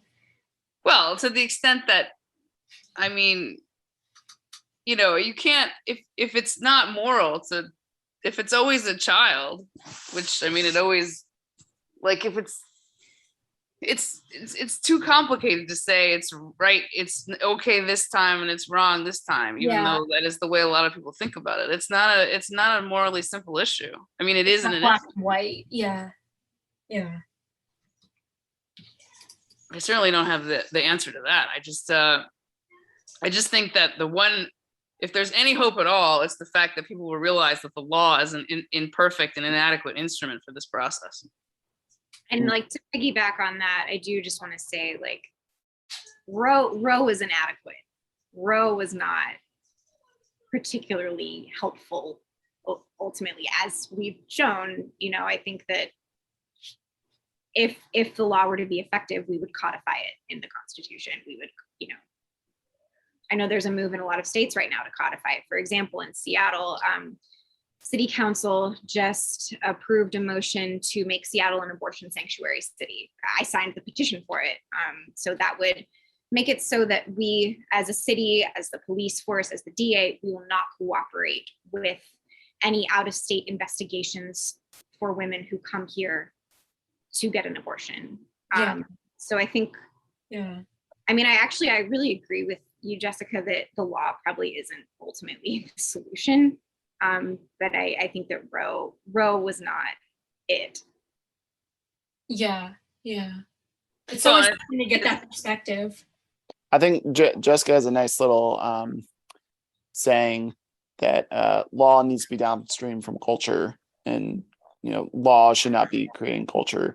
And maybe if someday a large majority of the pluralistic society was pro-life, we might be able to get a constitutional amendment that way, or pro-choice, right? Like, then maybe you would have a really good argument. But I think a problem with Roe, and as I'll just interject with a stat, is that I think there might have been 12 states that had trigger laws. No, that had abortion legalized before Roe. Very, very low. It was abortion was not popular. It's just more conservative back then. And maybe Roe created a culture that was more open. But unlike other Supreme Court decisions, say for example, contraception, contraception is not a good example because that was only one state. But like, let's take gay marriage, like, kind of controversial at the time, but it was tracking positive and has continued to track positive. Abortion has continued to maintain pretty stark and heavy touchstone in American politics and just American culture in general. That's all that I will interject as moderator for the time being. But Jessica, you're up next for your questions. So here's this is for Ismail. I actually want to talk about I'm going to start with my second question here is regardless of your personal views, what do you think, like what is your view on the effectiveness of restrictions in law? Like do you think that they can achieve something that, you know, other efforts like moral persuasion or incentives could not? No, that's really it more regardless as a sort of moral statement of what society should aim for. That's a super good question. I think so I think it could be answered in a couple different ways. Like one is that definitely if the culture is not or like let's say the dominant like sort of moral understanding or whatever is not in line with the law, then the law is not going to be effective, and furthermore that will like result in like a loss of legitimacy to the government, you know. So like prohibition, for example, or you know, those sorts of things. I mean, they were unenforceable because no one thought that they were, you know, legitimate laws that made any sense. You know, they were pushed through by a small minority. So definitely, you know, there's that angle of it. But on the other hand, right? So there's a really interesting essay that was written by a law professor that I admire at Notre Dame that I read recently about pornography, and he said, "Let's stigmatize." It was like something like the title was like, "Let's stigmatize and prosecute pornography." But here's what he was trying to say. What he was saying was that, first of all, pornography is bad and harmful. This is the underlying thing. You know, he lays out the case, and I agree with it, that it's a public health hazard essentially, and disrupts relationships and disrupts, you know, lots of things. So, but the way to deal with it is to stigmatize it, not to like, you know, to have a full-on government, you know, prosecution of pornographers, even though there are laws on the books that like obscenity laws and so on that actually could be brought to bear. It's just the government doesn't do it anymore, really, very rarely. But what he's saying is let the government like pick one or two like really bad cases, you know, like Pornhub or something where they've got a lot of like underage people who are just, you know, stuff is on there without their consent and so on, you know, and or like really ugly, very cruel type of pornography, you know, and but let it be just so that the government is signifying that this is what it as the representative society deems to be good, you know, or like good and bad, you know, and so and or beneficial and harmful. So that, in other words, like, because if the government just completely like has no take on something, you know, that is actually really bad, or on the other hand, really good, then it's sort of like a moral nihilism, you know. But you know, so my view on, I don't think, for example, that there should be. I do believe that abortion should be prohibited in most cases, except for, you know, very serious medical situations and so on. But from you know, from very early, I mean, the earlier the better to me. I mean, I'm just going to be honest, you know. But I don't think that should mean like any like real serious life devastating punishments from the government for women, you know. I think it should be more. In reality, I think it should be more dedicated or targeted at those who do the abortion, not the woman. And also, yes, to the extent I certainly anyone would say that would still like keep abortion from being permitted, you know, from being accessible. That's true. Yes, that's actually, I agree. I don't think abortion should be accessible. That's just my view. But, you know, that's when we get to talk about like, all right, now here's the other thing. I think that sort of prohibition has to be let's say like very, very sparingly and moderately applied, so long as there continue to be conditions that exist where abortions are sought. So In other words, I'm not really for a sort of full on, bringing the hammer of the law down on anyone, really, even on any side of this whole thing. I think that either the woman or on the provider, really.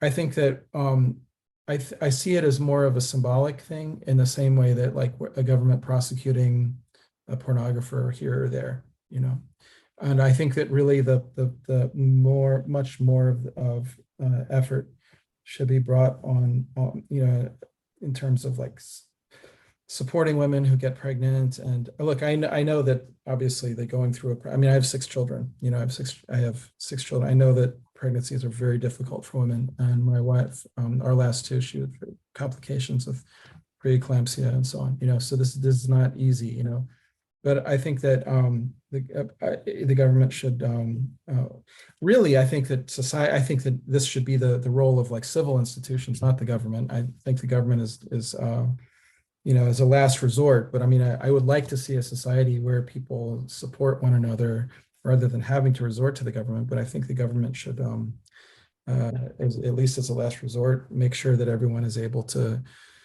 carry a child to term, and the adoption process should be improved. The fostering should be improved. And I don't support banning contraception. I think contraception is probably a good thing, to prevent pregnancies, unwanted pregnancies. And I just don't think that abortion should be used as a birth control, So I don't know, I certainly have views on what the law should be that none of you would agree, or most, except my pro-life colleague would agree with. But at the same time, I don't think that a sort of full-on, just a legal regime without any other sort of accompanying, measures is going to be helpful, because then what you're going to have is back alley abortions, and that's what we don't want that either. That's kind of what I would say to that. Yeah, that leads into sort of my next question for Jess. What do you think states that with more restrictive abortion bans are going to do about that? Yeah.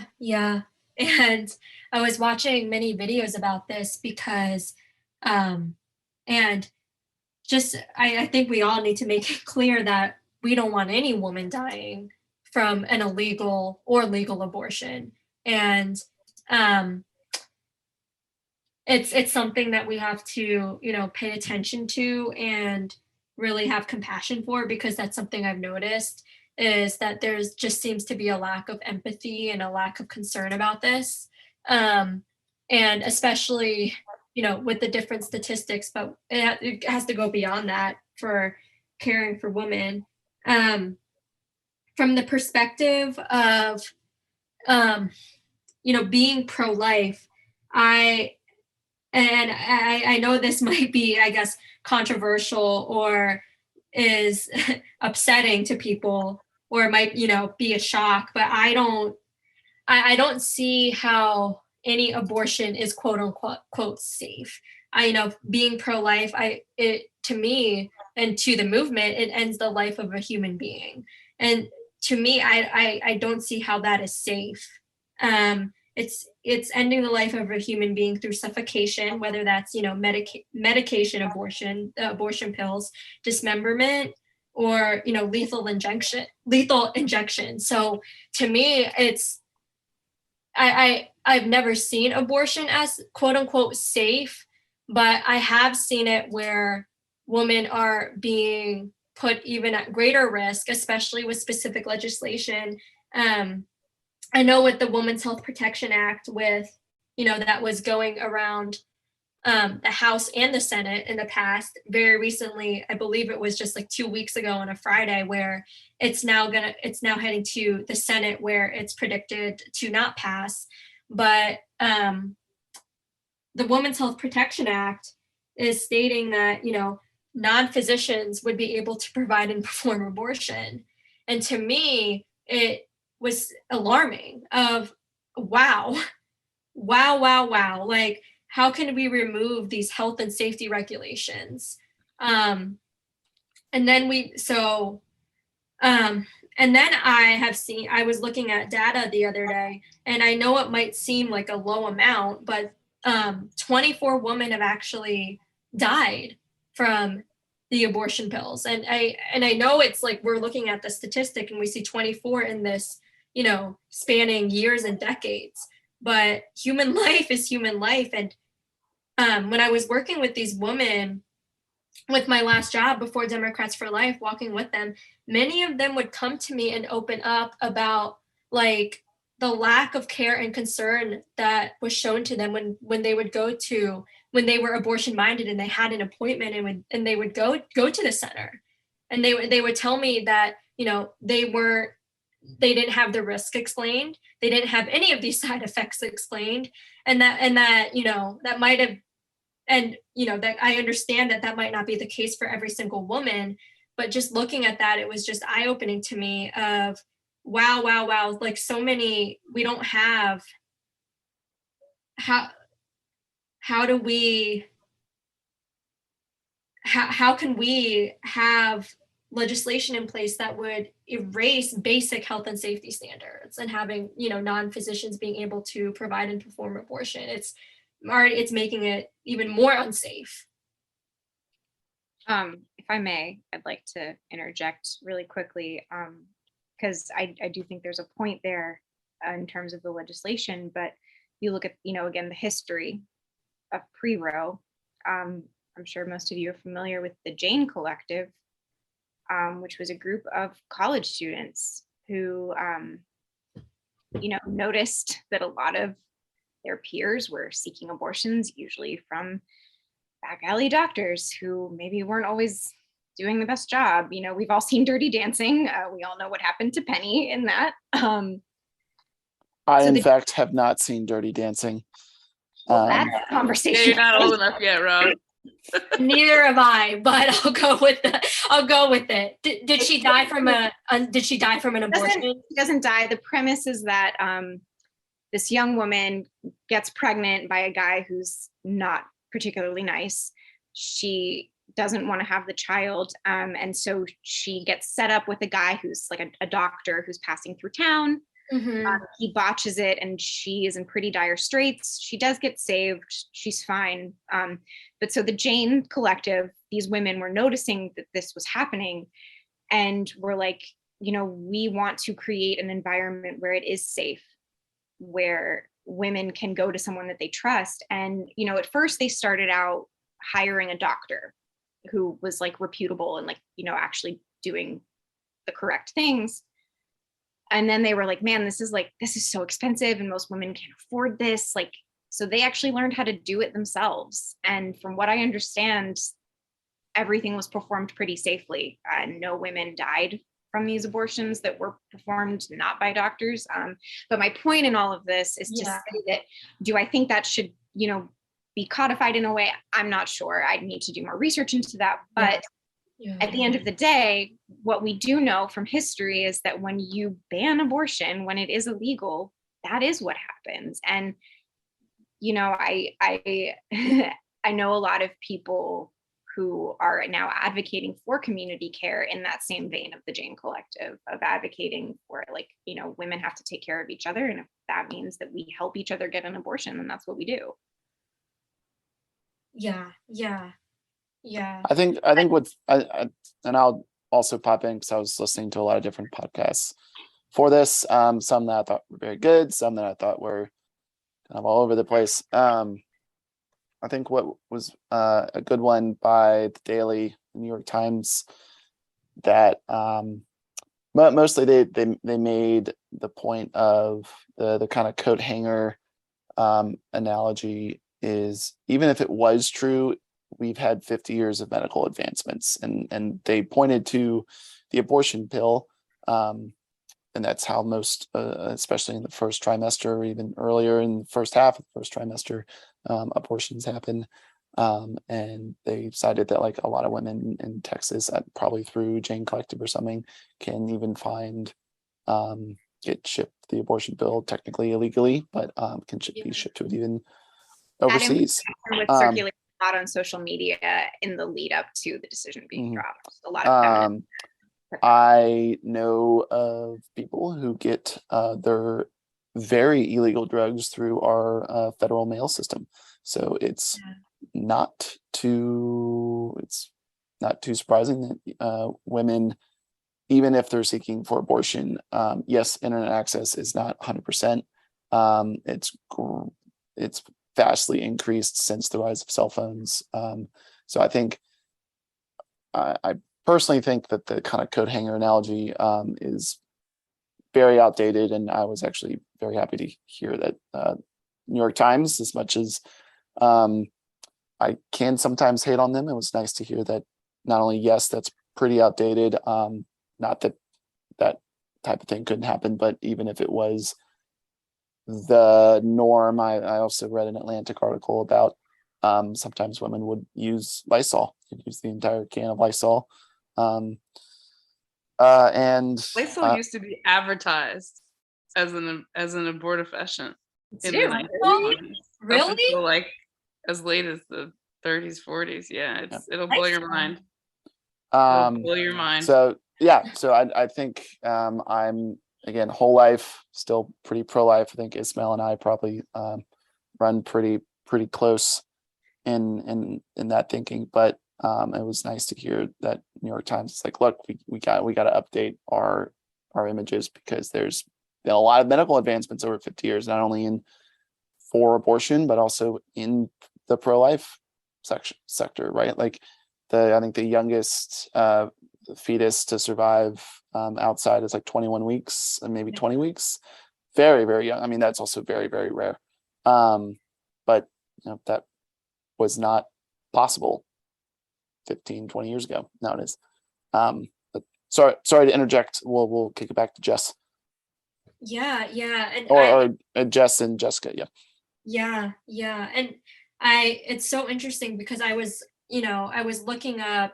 reading more about this, because to be honest, it's the one response that I want to get better at understanding. And so I'm so glad that the question was asked, because it's first of all, it just has to be approached with care and compassion. So I'm learning how to make sure that I'm doing that. So please stop me if it's ever to that point.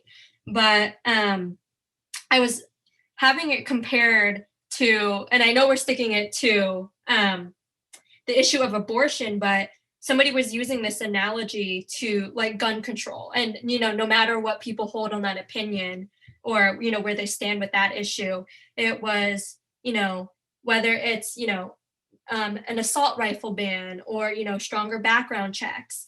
And then a common argument is, okay, well, people are still going to do it illegally. Should we still have those laws in place? So kind of, I guess, taking that to this and quote unquote, the back alley abortions and I don't mean to use that in a snarky way. I mean, that seems to be what it's referred to, like unsafe abortions as back alley abortion. So I guess kind of just having that discussion of, taking that way of thinking that's put on gun control, and just to hear thoughts on kind of bringing that here of, if it's, even if we make it legal, people are still going to, purchase these weapons, but we will still have those laws in place. I mean, I think I think it's sadly a matter of when, not if because the media will pick up these stories and make a big deal out of them. I think it just undermines the pro-life cause in some way to let women die on this principle. I think that I would sort of compare it in an odd way to laws about assisted suicide, in the sense that like you can't really prosecute, although like I think suicide may still be against the law in some states, although obviously how do you prosecute someone for killing themselves when they're dead? But obviously it's viewed as a moral difference to legally, morally, to kill yourself and to help somebody kill themselves, right? And so you could imagine a situation in which, and I could imagine a situation in which uh, someone who performed an abortion could be subject to prosecution, but a woman would not be prosecuted for performing an abortion herself. And obviously the justification there has nothing to do with the morality of the act, because it would be, if it's immoral no matter who does it. But what I guess my point is that I think the issue with illegal abortions is that the desperation of women to seek termination was such that it drew the most horrific actors into that field, and it drew them exclusively. I mean, if you apply the full force of the law to someone who's going to perform an abortion, the people who are going to be the good actors are going to be turned away from that because they don't want to experience the full force of the law against them. Whereas the unsavory people are going to go right into that market because they know that they can make an incredible amount of money. Like the guy that worked for the Jane Collective for a long time, he was like this, I think he was like an auto mechanic or something, and he used to assist a physician doing abortions, and he learned how to do it because it's technically not that difficult. And like he made so much money doing that. That was like his job. Yep. Because it was so lucrative because it was illegal. And so like that is the kind of, I just shudder to think that environment is just going to, I mean, I don't think the way that abortion is provided now is very great. I don't like that it's been so politicized. I don't like that there's an organization that is beholden to the Democratic Party, is specifically the progressive wing of the Democratic Party, that is doing all the abortions. I think that's confusing, and it's muddied the waters, and it's gone in directions I don't like.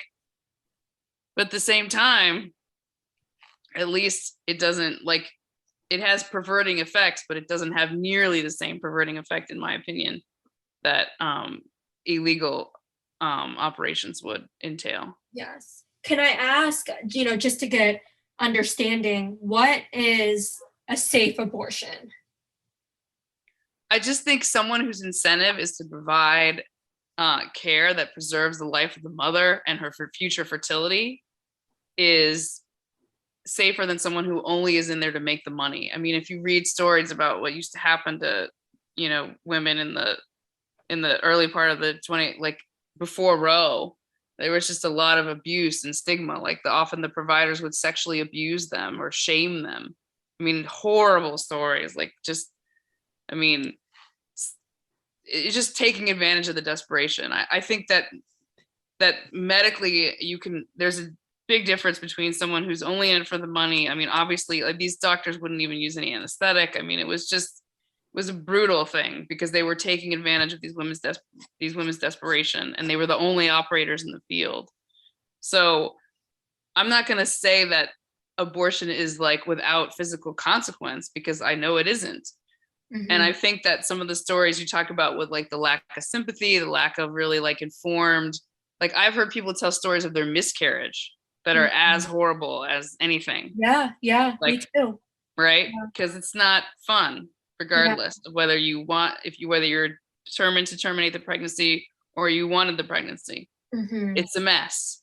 But I know that there's a difference between going to a place that is not judging you, who has an interest in your, like, a legal interest, right? Because obviously if, legal abortion provider A is harming women, you can sue them because they're visible to the law, right? I mean, these illegal operators got away with all this horrible behavior because they were not visible to the law.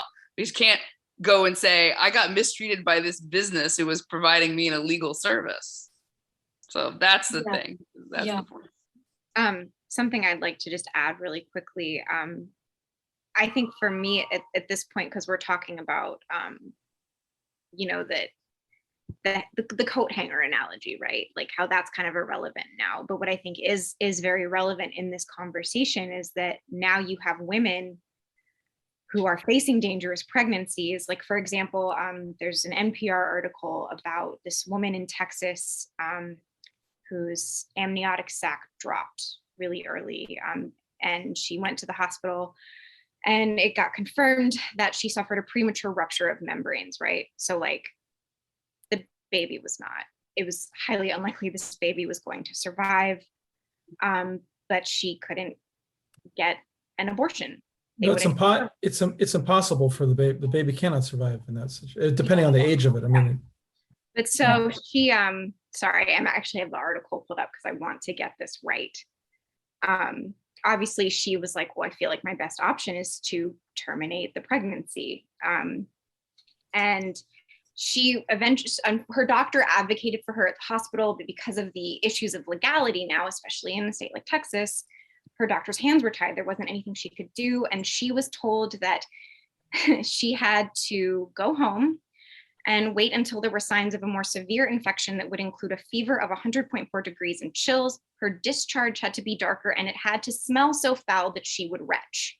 Like that is what she was told. Rather than getting the care she needed immediately, she had to wait until she got sick and she was in pain. So that's just writing bad law. Exactly. I mean, that's terrible. But that is where my concern lies, particularly because, you know, like, look, I'm aware that coat hangers are not in play at this point. Yeah. But there are real dangers for people here, like because of the issues of legality. I mean, and not just with that, like there are people who have rheumatoid arthritis who aren't able to get their medication because it's similar to abortifacients. Oh boy. Yeah. Oh yeah. That's, yeah. But on the issue of like elective versus, like, you'd think that a legislature would be smart enough to write a law that says elective termination of a viable pregnancy, but they're not smart enough to do that. And this is one of the things that pro-life people, like, just gonna give you a hint here. You need to get that right. This is gonna look bad on your side. Legislation, I can't, I mean, legislation is often very badly written, but for the most part, these the laws do not address situations where a child an abortion has to take place as a consequence of treating a mother. So these laws target abortions where they are the primary reason and purpose of the procedure. So, for example, I was actually quoted in a NPR story, NPR program recently. They interviewed me for it, but the issue was cancer treatment, and a woman was the question was like, are women who have cancer and are pregnant, are they going to be like refused treatment because chemo and so on, because it could threaten the baby's life? And that was the whole premise of the story. But in fact, these laws are specifically written to avoid that scenario, because chemo to a mother certainly does threaten the baby's life, depending on the particular treatment. But if it causes harm to the baby, that doesn't come under the law, because the law is not aimed at procedures where the indirect result or the a consequence of the treatment of the mother is the death of the baby. They're aimed at where the procedure, the primary purpose of the procedure is the abortion, is the death of the baby.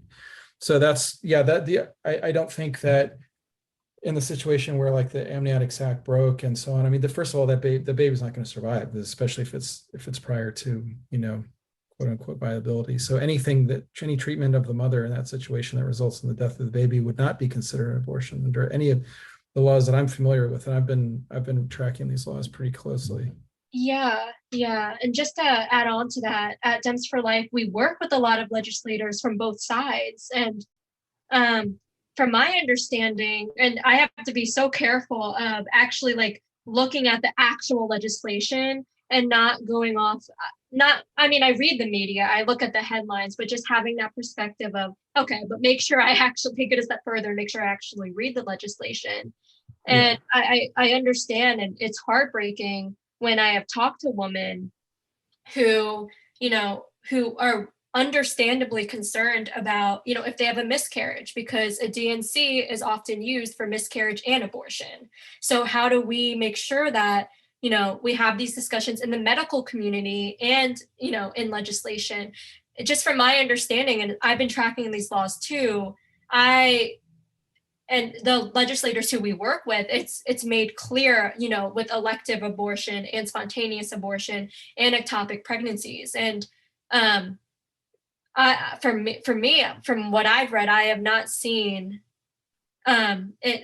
see legislation deny care for these women or any doctor who provides for it. So I guess my main question is, I guess, am I missing something?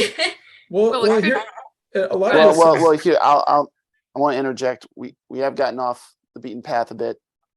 It is is a very good topic. I want to make sure that Ismail gets to ask his questions, because we are getting up actually to the 2.5 hour mark. And I suspect this group has been talking very well and very amicably, could continue to do so, but it is 12:30 for 3 of us. Oh yeah, that is right. So I'll let Ismail first have the final say in this round of questions, and then I will also allow him to continue with the questions he wanted to ask. Well, I wanted to, like, as I was kind of doing before, I wanted to sort of probe this idea that because a child is, let's say an unborn child is, is sort of dependent on the mother's, on the mother in every way. I mean, even first of all, certainly it's the case in the womb. You know what I mean? Like that, the child is, they share the blood supply, they share, the child's getting oxygen from the mother, and so on and so on. But even after birth, because the baby is so fragile, I mean, if anyone has been around kids, and like I said, I've had 6 of them, you just are in this constant, even, as a father, you're just in this constant sort of like mode of like, protecting this child, this little speck of life, sort of like, anyway, I was thinking that Dr. Seuss book, with the bird with the egg and so on, but anyway, this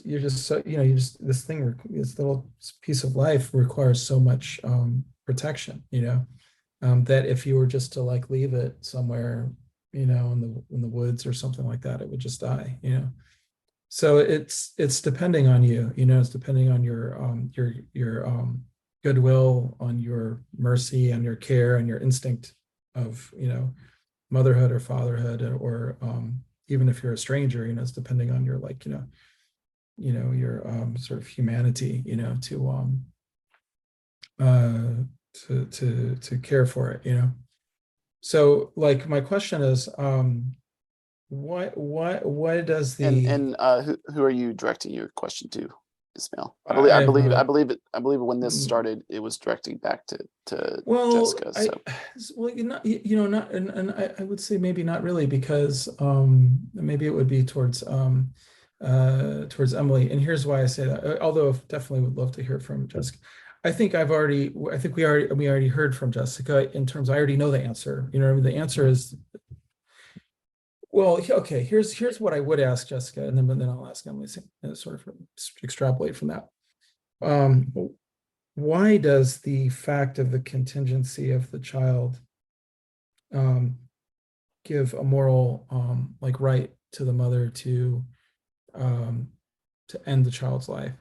Certainly, and certainly like after birth, but I would agree with you that there's really that's kind of an arbitrary point to an extent. I mean, Emily, I think you tried to, or you did kind of sketch out a way in which it's different, because after birth or prior to birth, the child is, is dependent on the mother's sort of like biological systems in many ways, But after birth, the child is also like equally dependent on, not to say equally, but more or less, dependent on the mother, for food, for For like the mother could just leave the kid in a hot car, and then be over with, or leave the kid in the trash can, so what is the like? So I would say my question, I think, to Jessica would be, what is it about the nature of that contingent relationship that gives the mother the moral right? Because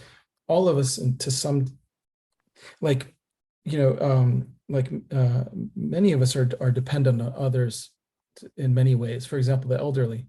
Like I had my grandfather had Parkinson's, and he died of Parkinson's. So like he was at the end of his life was dependent on everyone for everything. He was paralyzed and was just sitting in a chair. He could only sit in his chair, and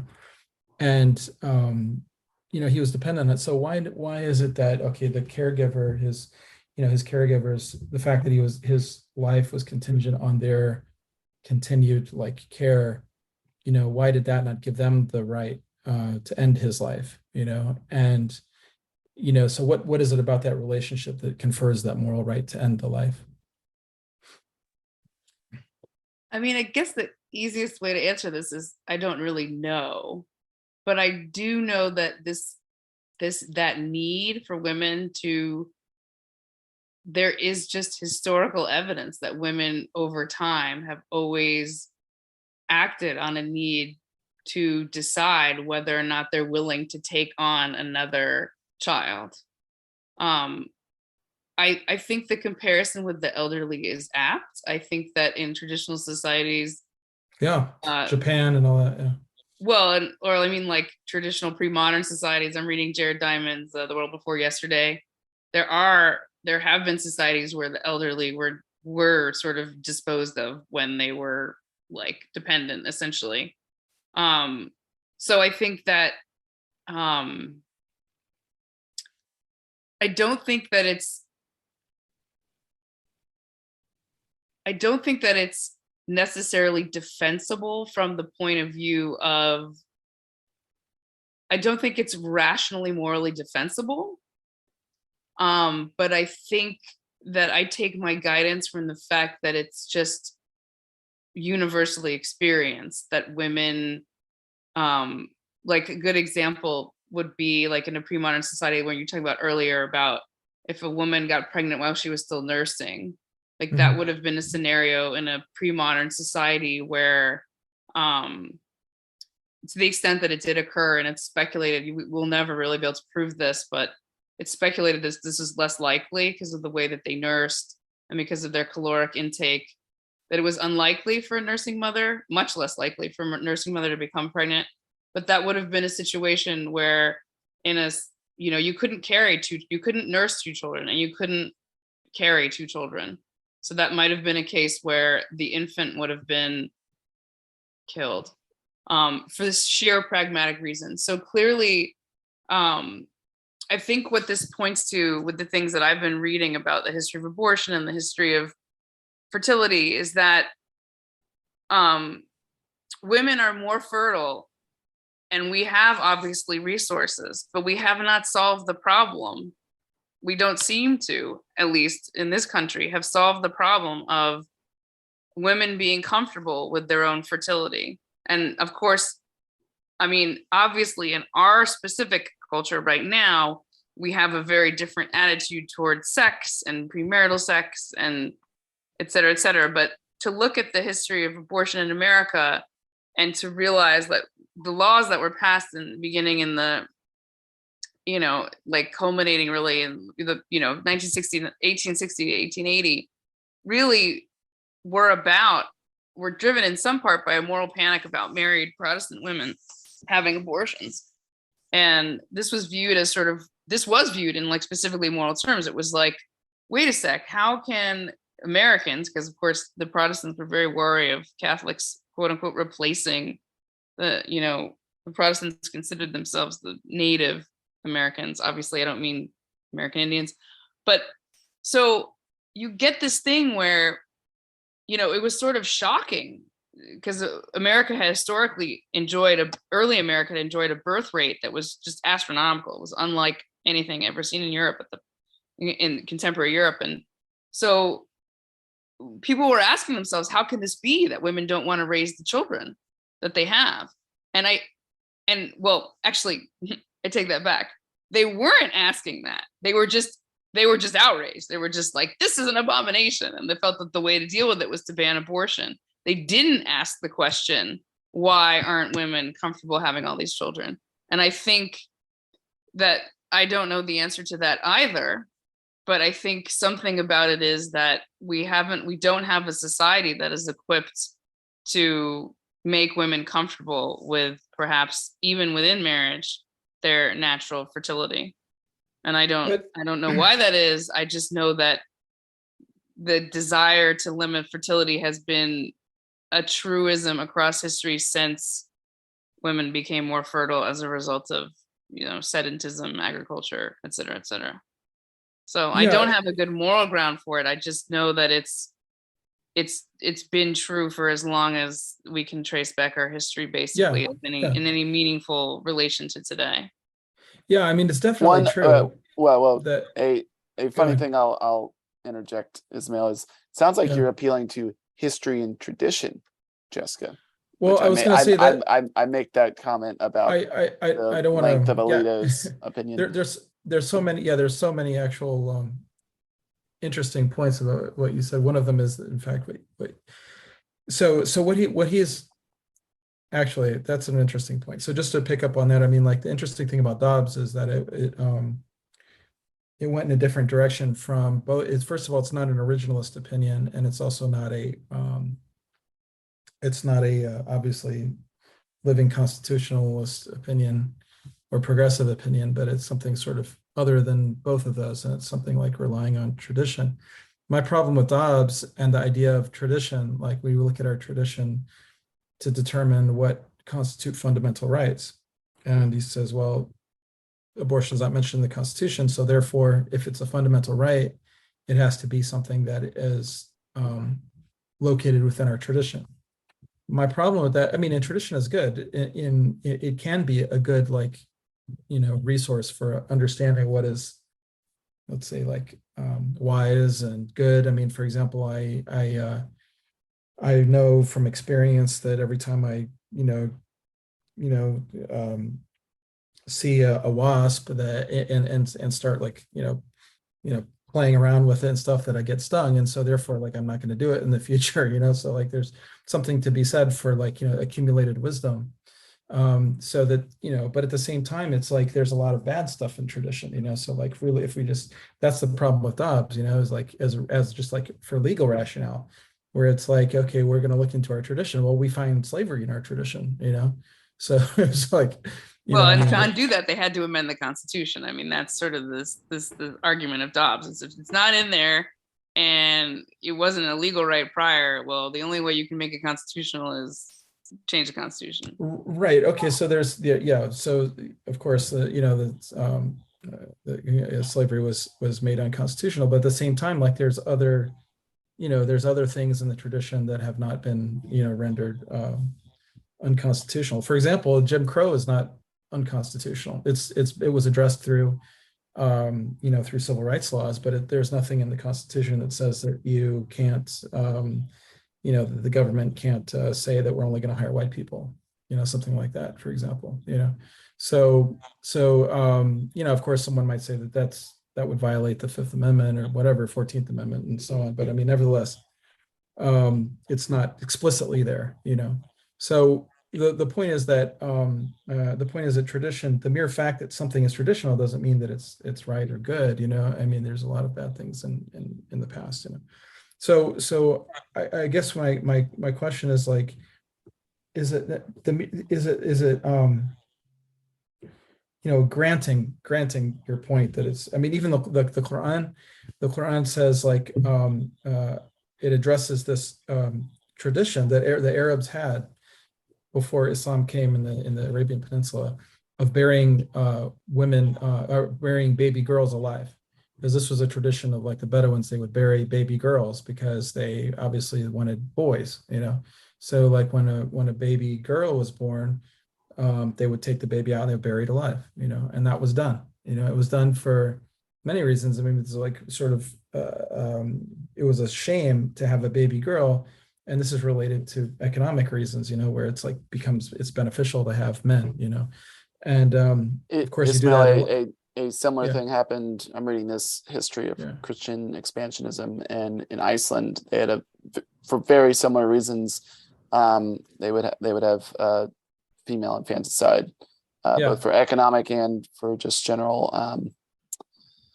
Right. general proud reasons, and Yeah. because Yeah. of Christianity, in the same way, much because of Islam in the Arabian Peninsula, that was able to be countered quite effectively through change of culture and Right. change And of law. just mentioned the one child policy in China, but also in India, it's very sex selective abortion is Abortion, very notorious. Yeah.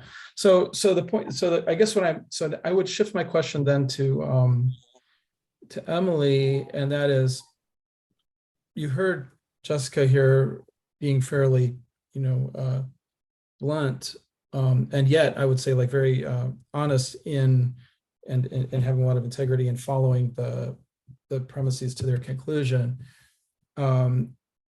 Would you how would you do, like you said that you draw a moral line at birth, because at birth it's now immoral to kill a baby, right? Like infanticide would be immoral. I understand you to be saying, because at that point the baby is no longer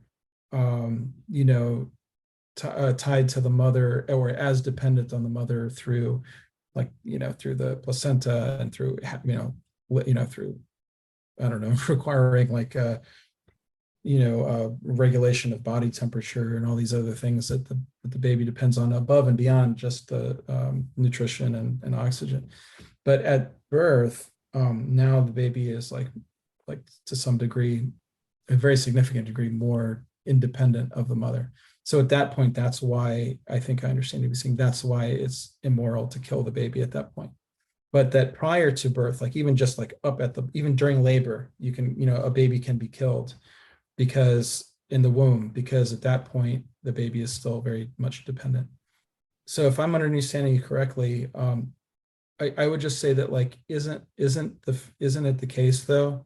First of all, I don't know if I'm misinterpreting you, but the other thing I would say, if I'm not misinterpreting, I would say, isn't it the case though that the baby is really still dependent on the mother in many ways? For example, temperature regulation, where this is why you have to hold, The cradle. skin contact. Yeah, you cradle the baby and stuff. So there, and skin to skin actually helps regulate even blood sugar, interestingly enough. So there's things that the baby is not capable of doing on its own, much less, for example, feeding itself and so on. So I'm sure, so I guess what I would say is like, and then if 8 months, if like right at birth is not, if you would say, well, okay, maybe not right at birth, but then why not like 7 months, And I mean, Roe said viability, even that the judge, Justice Blackmun said into the notes, he said, that's arbitrary. We know that's arbitrary. And before I hand this question over to you, and I'm sorry this turned into a monologue, but before I hand the question over to you, there was a case that I wanted to, maybe if you guys get the chance to look it up, but the case is Floyd versus Anders. It was a case out of the Federal District Court of South Carolina from 1977. But what happened in this case was that there was a woman, a Black woman. She decided she wanted to go to college and she was pregnant. And so she decided to have an abortion, and she was about, I think, 25 weeks or something. And so this was, when she did this was right after Roe was decided. This case is 1977, but the facts of the case happened right after Roe was decided. So she went in, she had and there was a law in South Carolina against abortions passed like, I don't know, like 23 weeks or something, like 22 weeks, something like that. So she goes in there and they inject her womb with the doctor who did it wound up becoming very notorious because he was found to have been like disposing of the babies in like a garbage disposal in the sink in his clinic. But anyway, that was a couple of years later. So anyway, this woman, this doctor injects her with a abortifacient in her womb, and the baby is expelled from her womb, but he's alive. And so the baby was, at this point, it was like, I mean, this is 1977, so it didn't have a whole lot of chance of survival, but it lived for about 3 weeks in the NICU, and then it finally died. But apparently it fought for its life. So South Carolina indicted the doctor on saying that he had for an illegal abortion due to the age of the child. Well, if you recall that Roe was based on the premise of viability, that a child that is viable, that is able to survive on its own outside the womb, at that point is that states may regulate or have an interest in regulating that. But prior to that, prior to viability, that there's no regulation whatsoever that's permissible. And so what this case was about was the doctor's lawyers were trying to get the indictment dismissed against him. And so they filed a federal lawsuit or whatever to try to for an injunction to try to force the state to dismiss the injunction. And so what the court said was that because under Roe, a non-viable child is not a person and is not alive for purposes of the 14th Amendment, this child who lived for 3 weeks in the NICU was never alive. And, this child was not alive under the definition of Roe because it was not viable. Why it was not viable? What's the proof? Because it died outside the womb. And so therefore it was not viable and therefore is not alive. But this is a child 3 weeks in the NICU. We've seen little preemies, tiny small preemies in the NICU, if not personally, then but the child's not alive, according to this. Is that and in reality, therefore, you could really, I don't see why you couldn't just take that baby out of the incubator and just crush it in your hand, I don't see any why legally you couldn't do that, because the baby's not alive. It'd be like squishing an orange or something. So I wanted to ask you, Emily, does that sound like what are the moral, what's the morality behind any of what I mentioned? And I realize that's a very vague thing. I just kind of, what wanted to get your take on that. Sorry, I'm trying to that was yeah, that was really long. Could you boil, Ismail, that down to a Could we, sentence or two question? Get that down to. Well, the I guess to narrow it down is, do you find it moral? Why is it moral to kill a baby? In the moments before it is born, but not after, given that there doesn't seem to be really that much of a difference in the level of, or at least any real significant difference, or any meaningful difference in the level of dependency. And then why is the fact of dependency in and of itself why does that confer moral authority to kill a baby? And then what about this case of this baby who dies and it's not viable? So legally, this arbitrary standard that the Roe court found, but nevertheless, it's still a living baby that under today's technology probably could have lived and grown up into be someone like you or me, So what is the why is it moral to kill a baby in those situations? Okay, so what I first want to say is do I personally for myself think that the hypothetical situation, aborting at a late term, would I personally do that? No. But do I think it is immoral to, trying to find the best way to answer this, because one, I don't really want to comment on that particular case because I'm not familiar with it, and I really would rather be able to do my own research on I don't want to comment on something I'm unfamiliar with. No doubt. Yeah. I do think, my belief is that that's up to a woman to decide when and if it's right for her. And that, I realize, is a controversial opinion.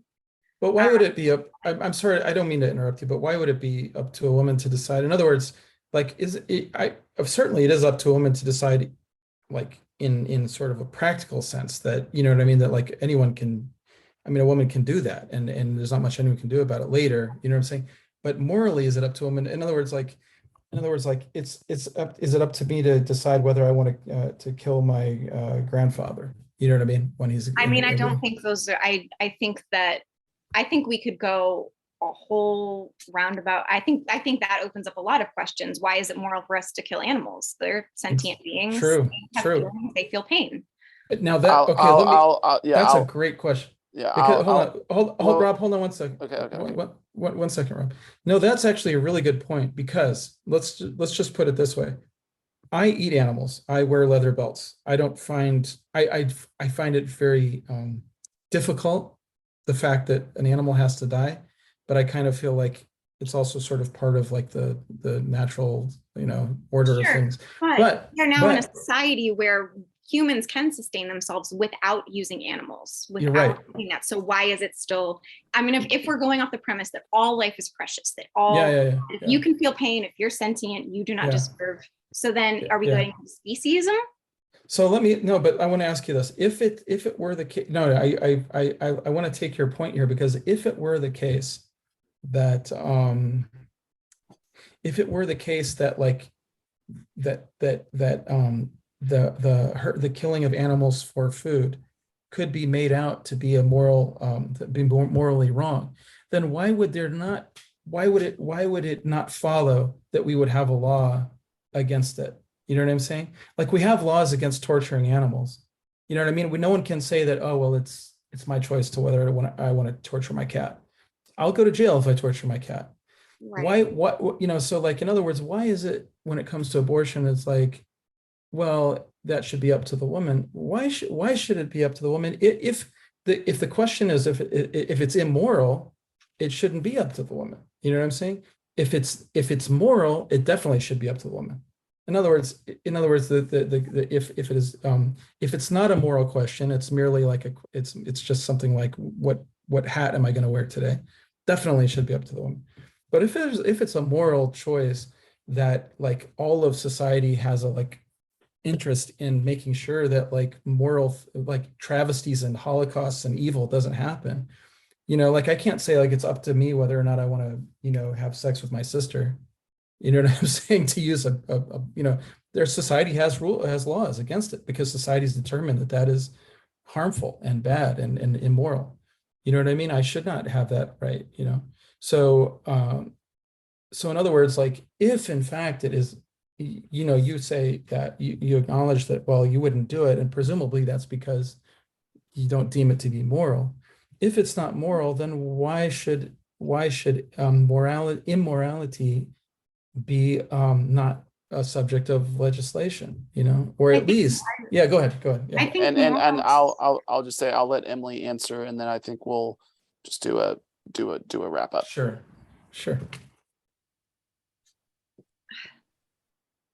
So I think this kind of comes back a bit to Jessica's point about cultural change and cultural acceptance of things.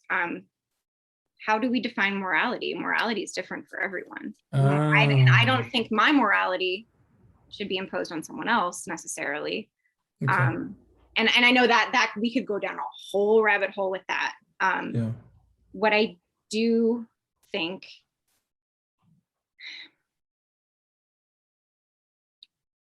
sorry, I'm trying, like, there's a lot of thoughts floating. What I do think is it's a personal and private decision. Ultimately, for me, a lot of this is about privacy. And I don't, again, controversial opinion, I don't think that a fetus has the same worth as a woman's life. And again, we could go down a whole big rabbit hole with, you know, well, then how do you determine who's worthy of that or existence? But what I do know from a historical perspective is that when women's rights are chipped away, it's not good for anyone at the end of the day. Oh, And thank you. That is chipping away. I think limiting reproductive access and reproductive health access is, it's a slippery slope. And I think we're already seeing indications of that in, Clarence Thomas's addition to that opinion, mentioning gay marriage, mentioning contraception. So again, I don't necessarily think that my morality should be imposed on someone else in a harmful way. Okay. Well, thank you. Obviously, this is a really interesting and long conversation, but I do thank you for grappling with that. I'll just go ahead and just do a wrap up. I really appreciate all of us sitting down, a few of us sitting down really late into the night. Thanks, guys. Yeah. But I just sent to the chat the link to that case. I see that. Yeah. Yeah. Thank you. And I'll just wrap up by saying to make America be a better place, we have to be able to build bridges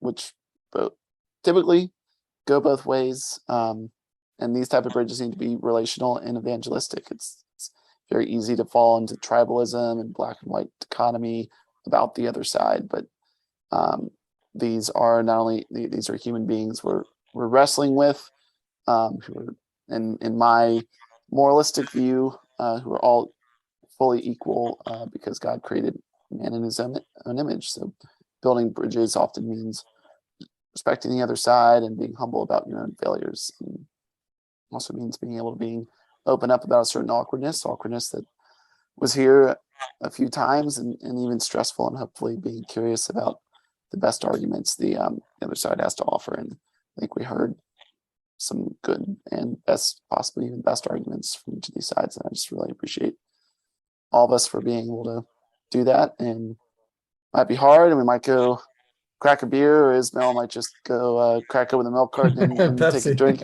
Yeah, Pepsi. And Jess might cuddle her extremely cute dog, and I think I'm hopefully going to go straight to sleep. But again, I thank everyone for joining me here. And good night, and Thank you talk to you all later. Thank you. It's been very worthwhile. Likewise.